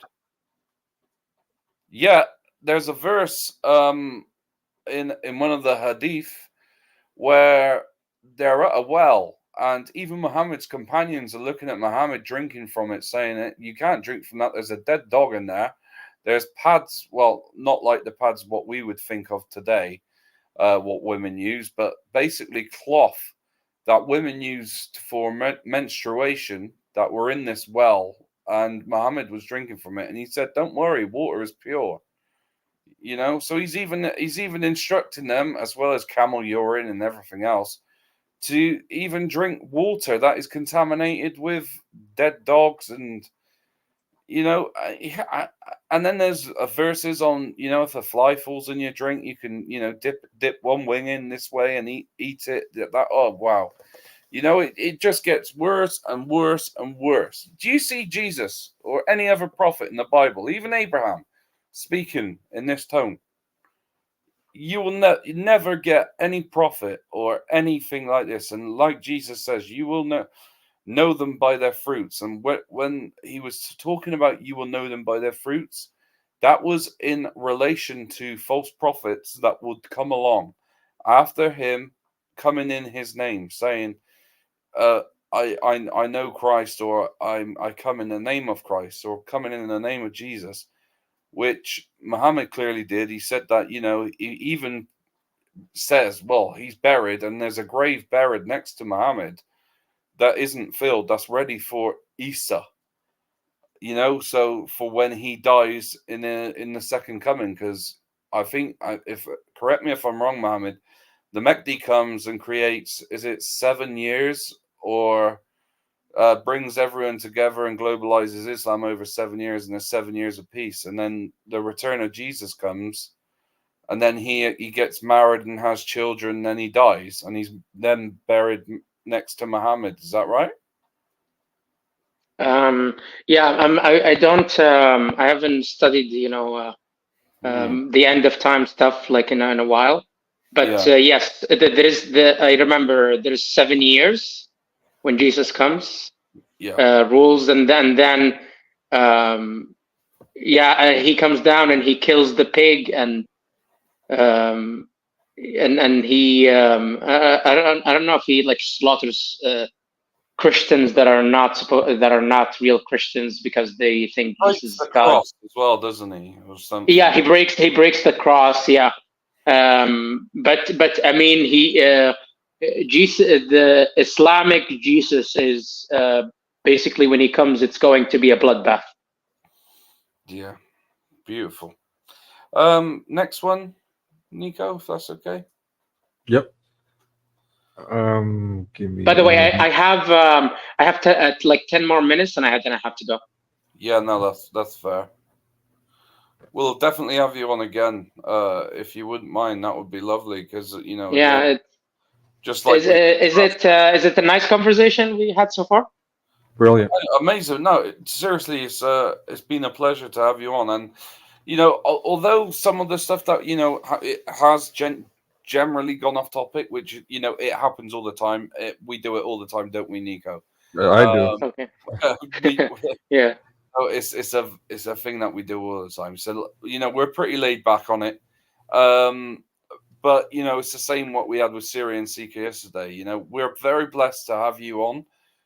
Both of you that we've had on in the past 48 hours have been very knowledgeable, very genuine. Of course, like as you can see, and do you know what? I'm glad that I found you both, because I mean, yes, I took a lot of abuse whilst trying to find you guys, but the whole idea is to give a platform for guys that have left Islam or are thinking of leaving Islam to find this safe space to speak on. So, and there's people that can see, it is possible. You can leave Islam. You can. It doesn't matter where in the world you are, you can do it. And my dream in the future is to provide something along the lines of a charity or an organization that will help those that do wish to leave Islam that can't because of their circumstances. And because like I've been saying, during Pascha, which is our Orthodox Easter that we observed not so long back, I was saying to Nico and our fellow guest that came on, Francis, that I felt that I haven't had a lot of patience with Muslims when I debate with them and or create dialogue. And during Pascha, I was I don't know, my heart was softened quite a lot to the circumstances that Muslims are in. Like I was saying earlier, they have no choice but to be Muslim. Because if they condemn it, even if like they see now the verses that we're showing and exposing, and they're thinking, oh wow, like he's exposing us, like some of the leaders will think, right, decree a fatwa against this guy, get him, he knows too much, right? But for some of the believers that would see this, they're thinking, oh wow, this guy actually has found this, I didn't know about this. What do I say? And what they'll try and do is either brush it under the carpet, say that the Arabic originally was different, or they'll try and come up with an excuse for it, some way or another. But genuinely, deep down in their soul, they'll know that this is real. And they're the guys that need help the most, and I want to try and provide that. That's my goal of the future, is to create an organization or a charity that will help. It doesn't even have to be Christian. It could be just a secular charity or something that will help. That would be really nice. That would be really nice. But I think if we can make a similar, if you're saying that these what's it called, this with the voting, the thing that people vote for, or signature, they sign it. What is it called in English? The Polling? ballot? Huh? Oh, the polls. Yes, polling. No, not a poll, like where A ballot? people. I mean the signatures, and then it gets sent to the petition. parliament. Petition. Ballot. Petition, yes, petition. So I mean, if we can make a petition such that we need to address, and this is okay. We're gonna talk eventually about the topic of fighting radical Islam, and so we need, in order to allow Muslims to leave Islam, we need to take care of the threat that stops them from changing faith, because Hindus can change their faith, Christians can change their faith, everyone can change their faith. It's only Islam. It's only Islam where there is death, there is expulsion, there is a lot of consequences, and these consequences are created because of the radical Muslims, because you let them in the vicinity of moderates, because a moderate would not care. I mean, a liberal Muslim would not really care if he saw someone changing their faith. But with radicals, no. It's there's this guy who killed a man at the very beginning of the Israeli-Palestinian war, Israeli-Hamas war. In the very beginning, he was a refugee, and he killed an old lady or an old guy as a revenge for the people in Gaza or something. And before that, he threatened his roommate because his roommate changed his religion. So these people are they're like mafia. They work through the power of intimidation, and you need to take care of them by force if needed. So the thing is that you need to prosecute. France is doing. France and Sweden. They started waking up a little bit, but they're still not doing very well. But they monitor mosques, and they make sure the Jum'ah, the Friday prayer, the Friday mass, it's scripted. They script it. They don't allow them to like preach. I've already got a petition going for that. Damn it. I should have. Right. I'll get it. The link for it. And send it to me. Send it to me. I'll share it on my Twitter account. Yeah. And we can, because yes, we need to, if these people are doing, they're trying to burn the country down with petitions to take in even more problematic refugees. There should be counter. We should do, if we can't do something in public, let's do petitions. Let's work online.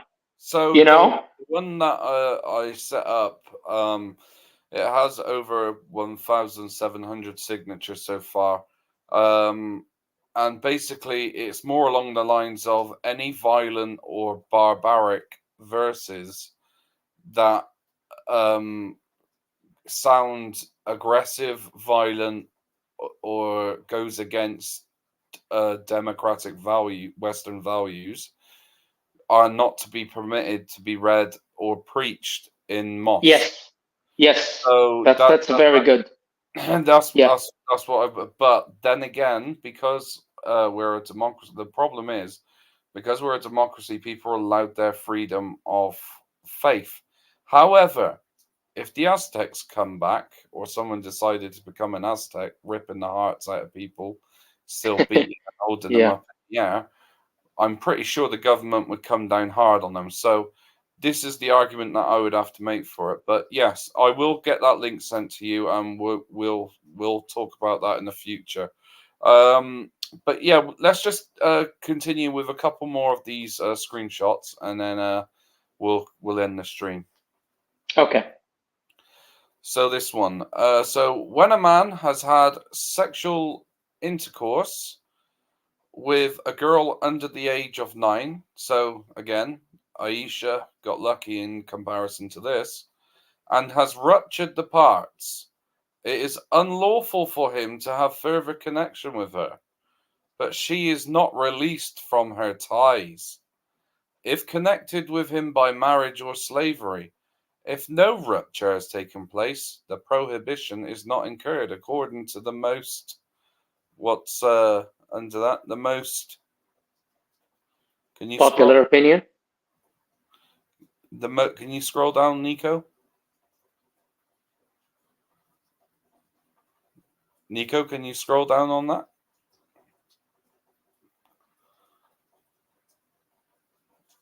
Nico, are you there?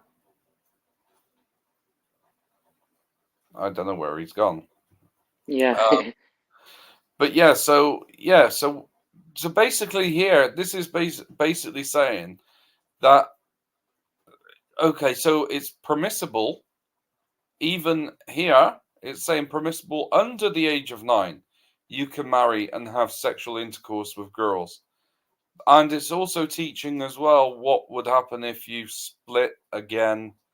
I don't know what the obsession is, but splitting the perineum, which is just, again, the skin that is between the vagina and the anus of a child, a female child.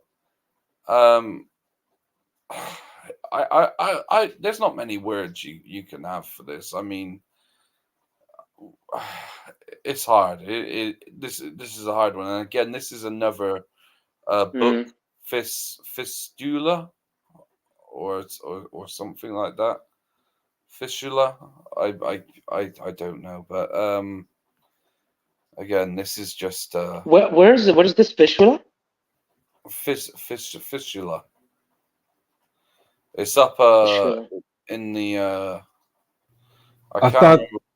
I thought, to use the layman's terms, and I'm basing this on things that Mary Harb was saying, I could have swore that was what us Americans, our crude, crass Americans call taint.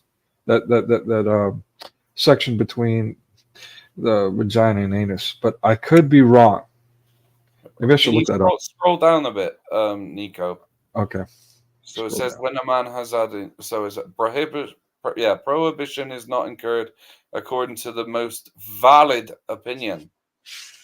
The second class of cases, or those that relate to women who are specially prohibited for causes applicable to their particular condition, are 6 in number, and as follows. First, when a man has married a woman in her idut with knowledge of the fact she is forever unlawful to him. And so these are just other laws and, well, sacred laws of Islam. Can you go on to the next one that I sent you? Sure. Let me just show you guys too. And again, forgive me for taking a moment to go from slide to slide, but going from pictures and all that, I have to do like 1,001 clicks. But anyway, yeah, before I go to that, let me show you, the audience and you, the fish will answer that question. There you go. And there you go. Okay. That was bad. So as I was saying, quickly. Did you guys see that? Sorry. Yeah. So, all right. Yeah. So this is the perineal fistula. Okay. All right. Sorry. Go ahead. Give me So one more. what I was saying, there is a video between David Wood and this self-proclaimed Islamic scholar that discusses the marriage in Islam, and David Wood fights for the age of 6. Well, it's more along the lines of how old was Aisha when Muhammad married her. Now, the scholar is going against and says there's no such thing as prepubescent marriage in Islam. It's a load of myth. The the age of Aisha is debatable, and so on and so forth. As you can see in the slide that we just had, there was even verses that are in Islamic books and texts that show you can marry and have sexual intercourse with girls under the age of 9, specifically under the age of 9, including toddlers and babies. And it even instructs you on how to wash, or if you have to wash, depending on the age or size of the child. The next one. There is a good model for you in Abraham and those with him, when they said to their people, we have nothing to do with you and with what which you worship beside Allah, God. We disbelieve all that you believe. There has arisen enmity and hatred between us and you forever, until you believe in Allah alone. So this text is basically explaining that for those who do not believe in Islam or Allah, those who do not believe in Allah, this is not Abraham from the Bible that we know as Christians. This is Abraham or Abram in the Islamic thought or school of thought. So, because they believe Abraham was a Muslim. So, so Abraham and those with him. So, basically, there has arisen enmity and hatred between us and you forever. Yeah, so it's not with Islam. It's not neutrality. No, it's not okay. We don't agree, and that's fine. No, that's not it. It's we're forever enemies, and so when you are, if you are a very bad Muslim and you don't really follow the faith, and you do not, take non-believers as your enemies. So but you're not being a very good Muslim. And all it takes, guys, is for you. This is how easy it is for you to just be accepted. Take your Shahada. It's a few words. It will save you your life. It will, if any Christian ever does that, then shame on you. Because unless you want to become a Muslim, fine. But if you do that in fear, then you're not really a Christian, because I will go to my grave before I ever say my Shahada or say a Shahada, because... Can I get an amen? Yeah. I had this put on me when I was in prison. I was told that if I did not say my Shahada by 5 p.m. the next day, before dinner, I was going to get wetted up in the showers, which means stabbed up. Luckily for me, I waited till early hours in the morning. I wrapped that guy up in the cell. I had no choice. I wasn't a Christian then, neither. So I had a valid excuse to do what I did. And it gave me single cell status, so I never had to share again.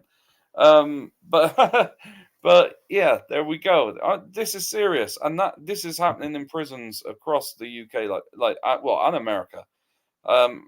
It's radicalization is absolutely unreal in jails. One thing is to have a radical Muslim, and then another thing to have a criminal radical Muslim.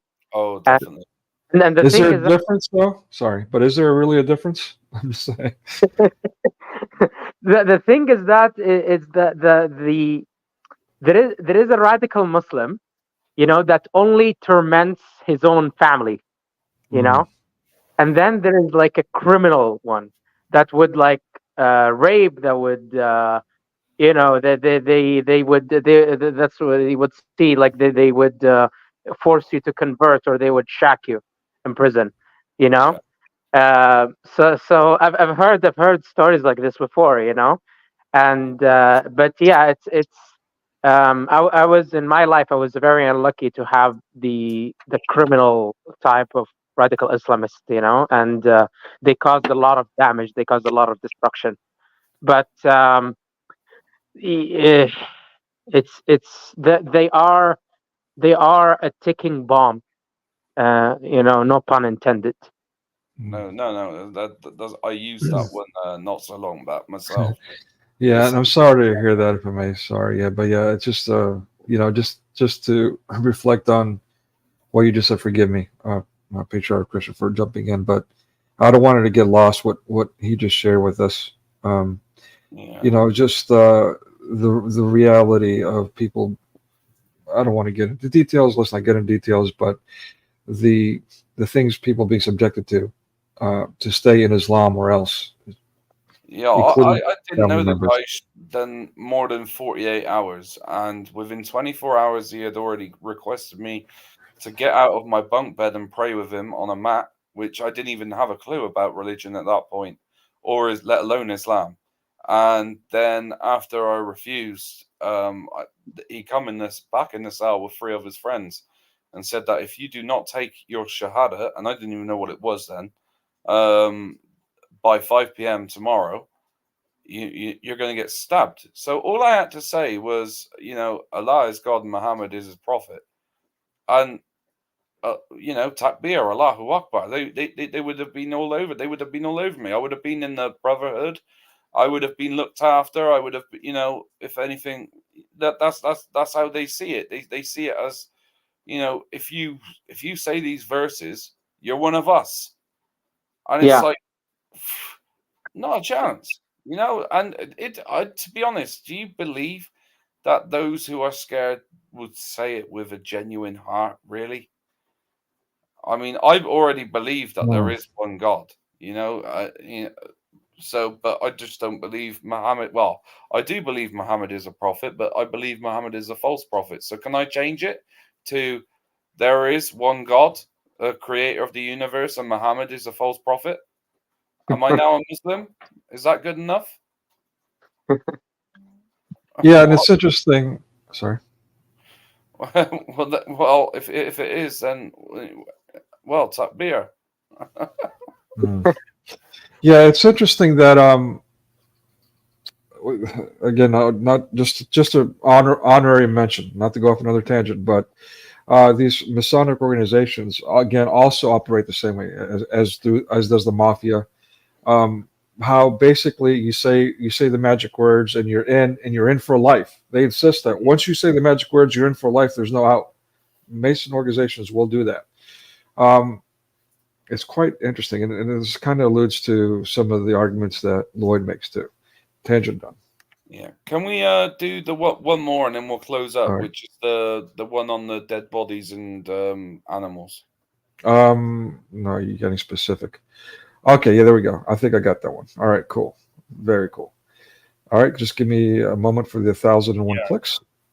No worries. I mean, I had all that. Funnily enough, guys, and I'm not one to be a conspiracy theorist or anything like that. If anything, the complete opposite. But I had about 500 screenshots on my phone about, let's say, just under a month ago, and I think I was discussing about coming on a stream, and within the next day, they had all disappeared. I have not deleted any of them. I even checked the bin on my Google and everything like that, the cloud, and they had all disappeared from there too. I can't find them, and it was only those specific screenshots, anything to do with Islam or the funny memes that I had and pictures that I had saved. They disappeared. There's just no. You think maybe you're being like targeted by a hacker or something? I haven't a clue, but I've also noticed as well. Me and my partner tested it as a joke.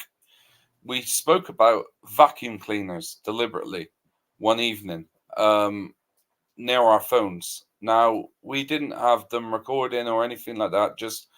We just had the phones on the side and we spoke about vacuum cleaners continuously. Lo and behold, the next day, what was being advertised on our social medias and on Google and everything like that? Vacuum cleaners. There it is. I wanted to do. Sorry, go ahead.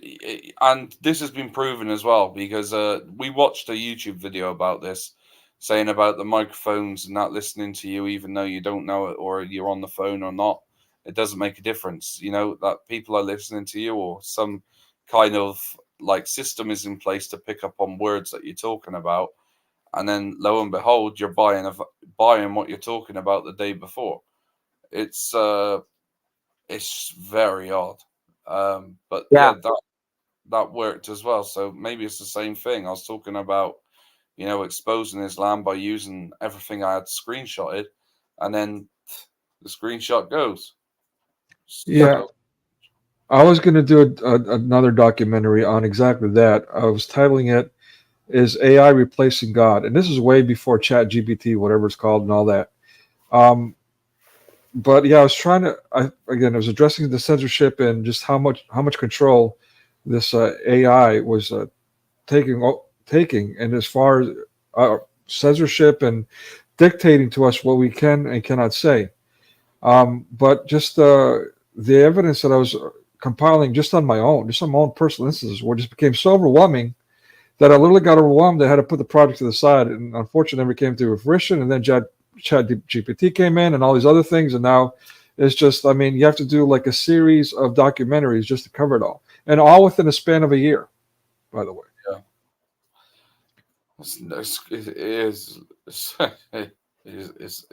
you wouldn't have, if you would have spoke about this topic about 10 years ago, we would have been laughing at one another, but here we are. Well, the bad thing is that people still deny it. Yeah, it's crazy. Yeah. Anyway, right. Sorry.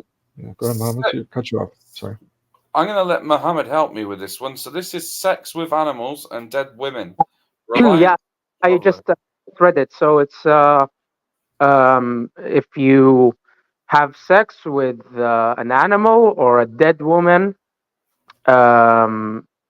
من جواريها أو أختي التي يملكها.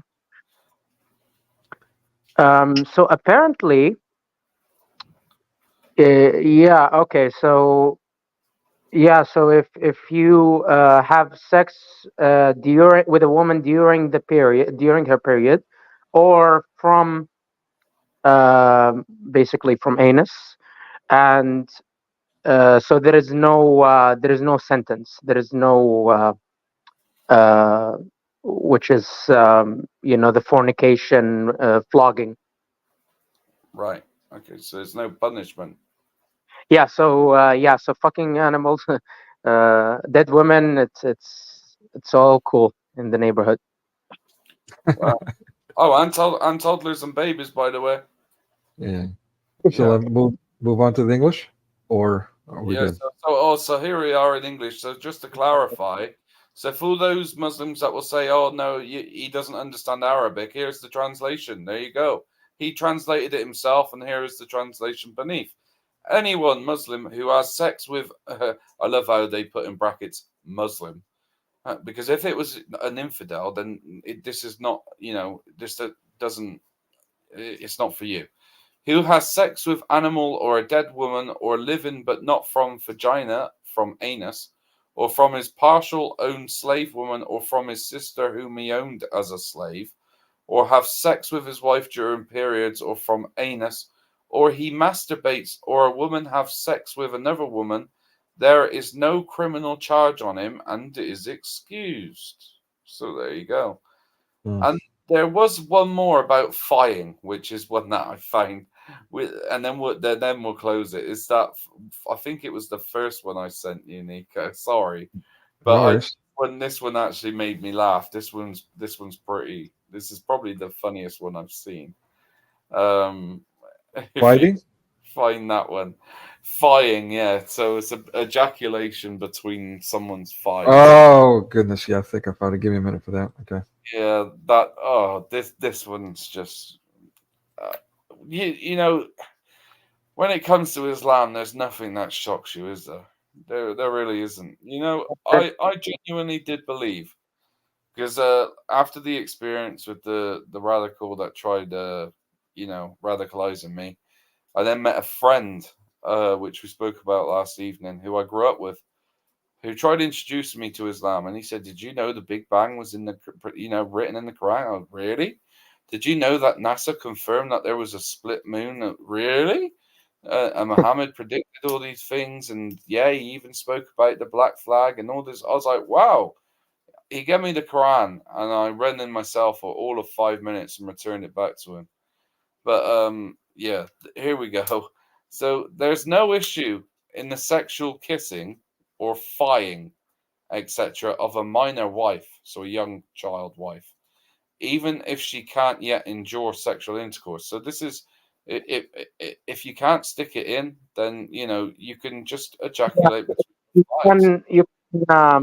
You there is mufakhada, which is you masturbate with the thighs. Yeah. You can do that. You can use her hand, kiss, touch. But yeah, but the until basically the sex should not result in death. So so basically, let's say a girl is a little bit she's a little bit chubby, um, Yeah. and she's a chubby baby, and she can tolerate penetration, then it's okay. So as long as it's not gonna cause death, it's it doesn't matter if she's enjoying it, if it's gonna hurt her as hell. Yeah. That's really irrelevant. So It's about if it disables her, or if it traumatizes her, gives her PTSD, it's mental. traumatized. That's no, that's not a not a real thing in Islam. Yeah, no, There's not, so to speak. yeah. So of that's course. not a real I mean, thing. Allah It- will help you with that. it's either she can do it, she's not gonna die, or she's not gonna, she's not able to do it. It's one of two. Yeah. It's, does she like it? Is she into it? Is she okay with it? That's that's was never really addressed. So basically, guys, if you're an animal on planet Earth Let's be and your Muslim. Go. heart is beating or not, and you can basically have your way with it, regardless of age, gender, because there is a verse that talks about whether it's a young boy or girl. Which is I was trying to find, but I will get hold of that. But you can be an animal, you could be a dead body, like Muhammad's dead aunt, who he had intercourse with in her own grave. Um, you could be a baby or a toddler. It doesn't matter. It's all okay. It's So open to. as long as you're a man, as long as you're a Muslim man, that's all you need to be to stick it anywhere you want, basically. Wow. Yeah. And on that note, so now I mean, I just wanted to ask you lastly before we end this stream. Were you aware of verses like these when you were a Muslim, or was these hidden from you as well? No, I did know. Like I told you, um, I decided to build a wall around everything that's awful, and I do not address it. I do not talk about it. I do not think about it. Mm. And if because if I question, it's gonna end very badly. It's either I'm gonna get smited, and well, after I get smited, I'm gonna get sent to hell forever. So there's really no option So other you than. were more worried in the punishment of the God sense rather than a community or family or sense of Yeah, someone. I never I never did any of the terrible things. I never really oppressed my sisters and told them to cover their faces. I never did really. Yeah. Even as a Muslim, I was religious, but I was religious for myself. I wasn't religious for others. Okay. Uh, but yeah, I knew about all of this crap. It's just it's like it's not up to me to decide. Hmm. Reality is twisted, and I know it, and there's nothing I can do about it. So I just waited for a time when I mustered the courage to take that leap of faith. And it's very strange that something very traumatic, something very terrible, hides a blessing. You know, Of course. it's very odd. We said this last night. I was trying to get on that with everything that's bad, something good comes out of it. I mean, there's no peace without war, right? Yeah, Man. You know, it's at the end of the day, it's you know, I've had problems with my life. Like I was in prison. I found Christ. That is the biggest blessing I could have. Well, sorry, no, Christ found me and come to me. You know that experience that you were speaking about earlier, that you had that dream and then you had a hooded man come to you and you couldn't see his face. It was just light. That's exactly what I had. And but from that light, it was all I felt was love, but I had it awake, and it was very it's a different story for a different. I've actually got an interview with one of these near-death experience podcasters that's got over 2 million subscribers about my encounter with Jesus. So yeah, I'm looking forward to that. But yeah, Nice. I had exactly the same thing, and there's a lot of people who have had near-death experiences and out-of-body experiences that have had the same thing with our Lord and Savior.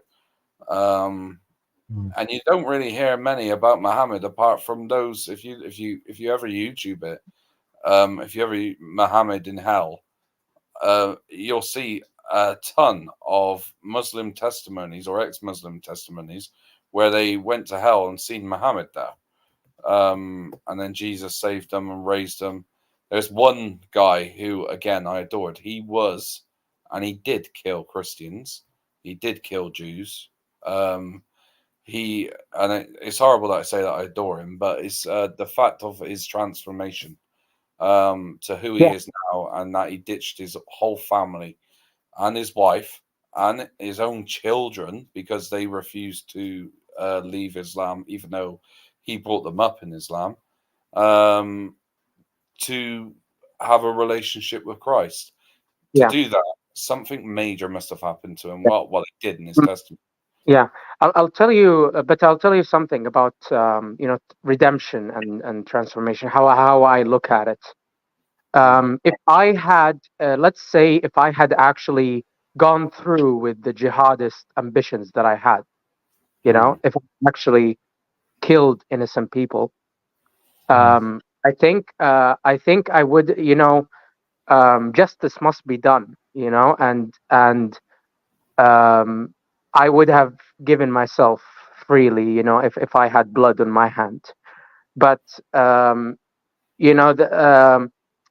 what I think. There is redemption, but there is responsibility. Well, if you look at it, Jesus came to Paul after he killed Christians, and he becomes one of the most. Paul, but with Paul, he got his redemption. He preached the word of God. He spread, Jesus' love in this world, and that is, yes, you're a sinner. Yes, you were bad. Yes, you were a curse on the earth. He was born again. Yeah, but you were reborn again, and then you're actually conscious of what you've done, and you pay your debt.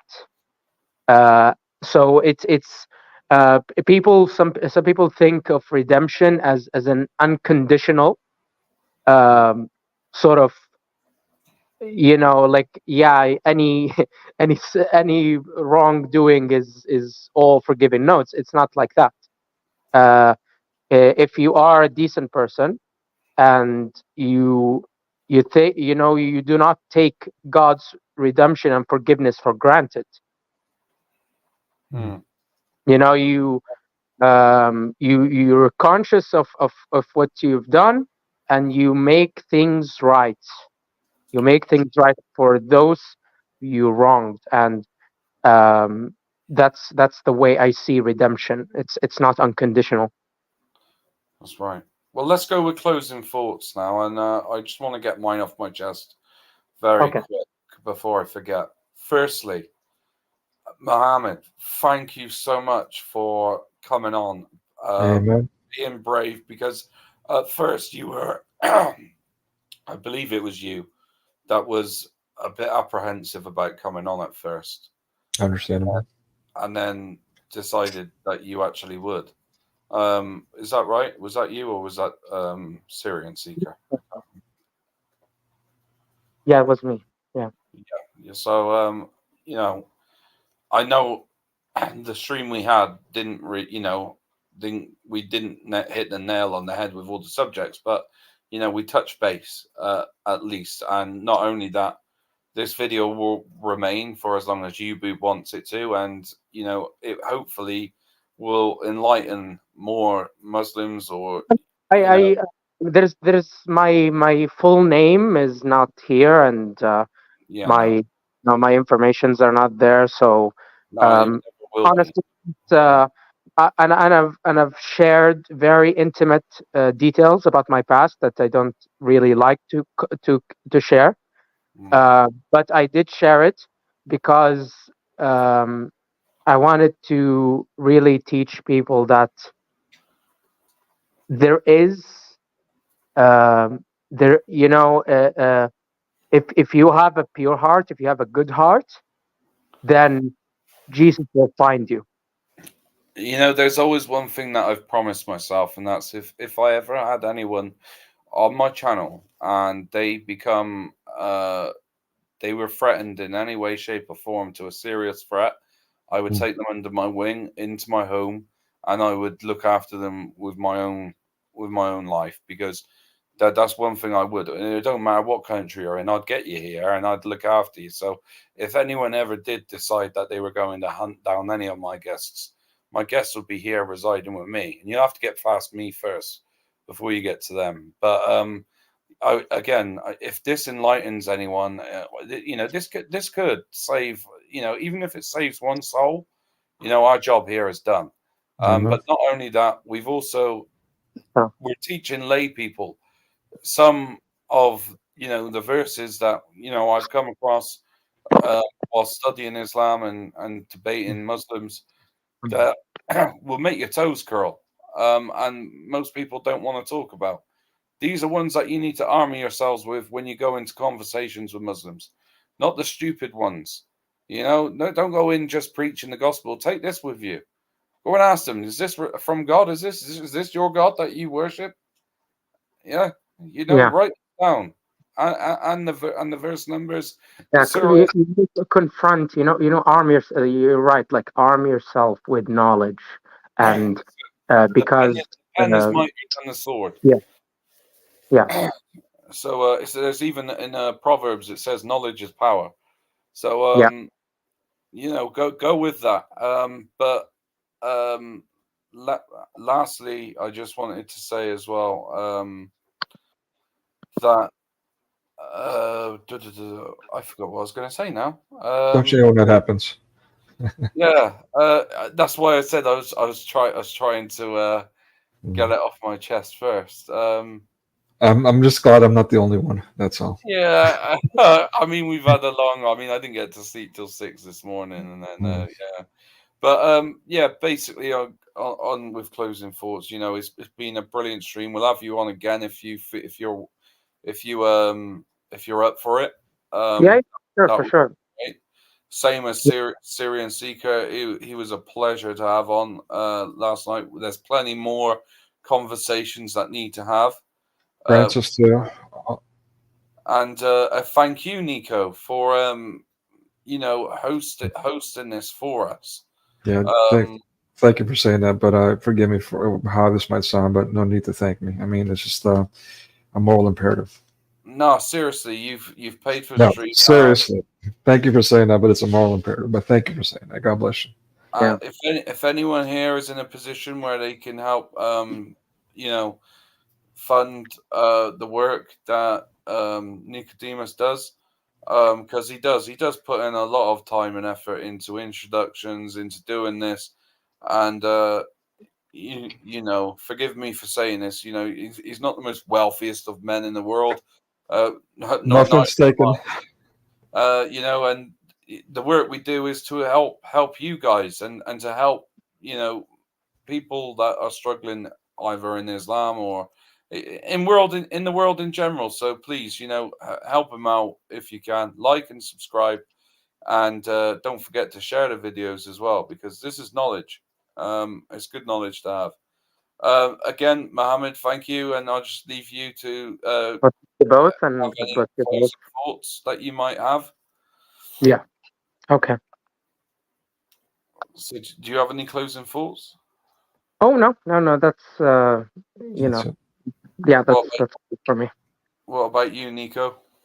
Yeah, you know, let's I just want to again thank you for the kind words, Patriotic Christian. I appreciate that. And yeah, it's just embarrassing. It's difficult, you know, especially when I'm aware that we're all, you know, we've been put through the ringer, especially during the lockdown, and it's not getting much better economically for anyone. So it's gut wrenching. Also, as an adult, as a male, to have put in so much work and feel like you've fallen short to be able to do basic things like buy a computer, as outrageous or silly and unbelievable as that sounds. Yeah. But that being said, sorry, go ahead. No, I was just gonna say you guys should really continue this work. You know, interview. I'll even try to get to more ex-Muslims to speak. Thank Yeah. you. I think we can really gain popularity if your channel and this channel can, and you know, it's not about gaining popularity, it's about spreading the word, spreading the words that not the word that people want to hear, but the words that people need to hear. Well, here's the irony in my personal work that I do. It's quite ironic that I'm actually working hard to chase people off of the internet. So I'm telling people to unplug. And, you know, again, so thank you, Patriotic Christian, for being willing to share the same message, regardless. You know, that really speaks to, again, forgive me for puffing you up, but speaks to your character and your willingness to commit yourself to the truth no matter what. Thank you for that. Yeah, well, the truth is the truth. That's it. There's no denying it. So yeah, I go with whatever I can, and I mean, we've been streaming together now for quite a while, haven't we? A couple months at least, 2-3 months, yeah. Yeah, and that's nice. Time flies when you're having fun. It come out of just my testimony that I had with reasoned answers, and you know, although we're not the biggest channels or whatever yet, but you know, we'll grow. You know, we'll get there, and you know, it's interviews like these people will look back on and they'll think, wow, these guys were like, you know, why didn't we hear of these before? You know, they will. Absolutely. Yeah. And then we're 2 or 3 gather, right? So that's it. Jesus is amongst us. He's in our midst. Yeah, I just when you guys are ready, I would like to close out with a prayer, you know, just to wrap it up in a nice spiritual way. But whenever you guys are ready. Also, of course, I'd like to conclude again with queuing up that video. After that. You can disappear if you want, Mohammed, but I'm going to stick to watch it because I love it. Well, I'll wait until the prayer and then I'll go. All right. Shall we do the prayer? Yeah, you do this one, Nico. Well, I was gonna just go with the Lord's Prayer. Mohammed, would you do the honors if you don't mind? I'm not putting you on the spot. The Lord's Prayer. Just anything. Well, and anything if you feel inspired, sure. Impromptu prayer or just the Lord's Prayer. Our Father who art in heaven. No, I don't memorize it. So you okay, can. No worries. All right, forgive me for putting you on the spot. Okay, let's do that. So let's do in multiple languages, and maybe next time I'm going to charge you, Mohammed, with learning it in Arabic. So there you go. Now you got your homework. Okay. Sounds good. Good. All right. So I'll do it in Greek, and Patriarch Christian, if you don't mind doing it in English, is that okay? Yeah, sure. Okay. Πάτερ ημών, ο εν της ειρηνής, αιστείτε το όνομά σου, εθέτω η βασιλεία σου, γεννηθείτε το θέλημά σου, ο ασυρνών και επί της γης. Δάρτον ημών την οπίσιον δώσιμην σήμερον, και άφησιν το οφλή μετά ημών, ως και εμείς αφήμεν τους οφλέτους ημών. Και εμείς ενέγγισε εμάς υπηρεσμών, αλήρισε εμάς από το πονηρό. Amen. I almost smelt the frankincense from my church then. Our Father, who art in heaven, hallowed be your name. Your kingdom come, your will be done, on earth as it is in heaven. Give us today our daily bread, and forgive us our sins, as we forgive those who sin against us. And lead us not into temptation, but deliver us from the evil one. Thine is the kingdom, the power, and the glory, forever and ever, ages to ages. Amen. Amen. Glory be to God, glory be to Jesus, and glory be to the Holy Spirit. Amen. Thank you ever so much again, Mohammed, and thank you again, Nico. Thank you, and talk to you later. Bye. Christ is risen.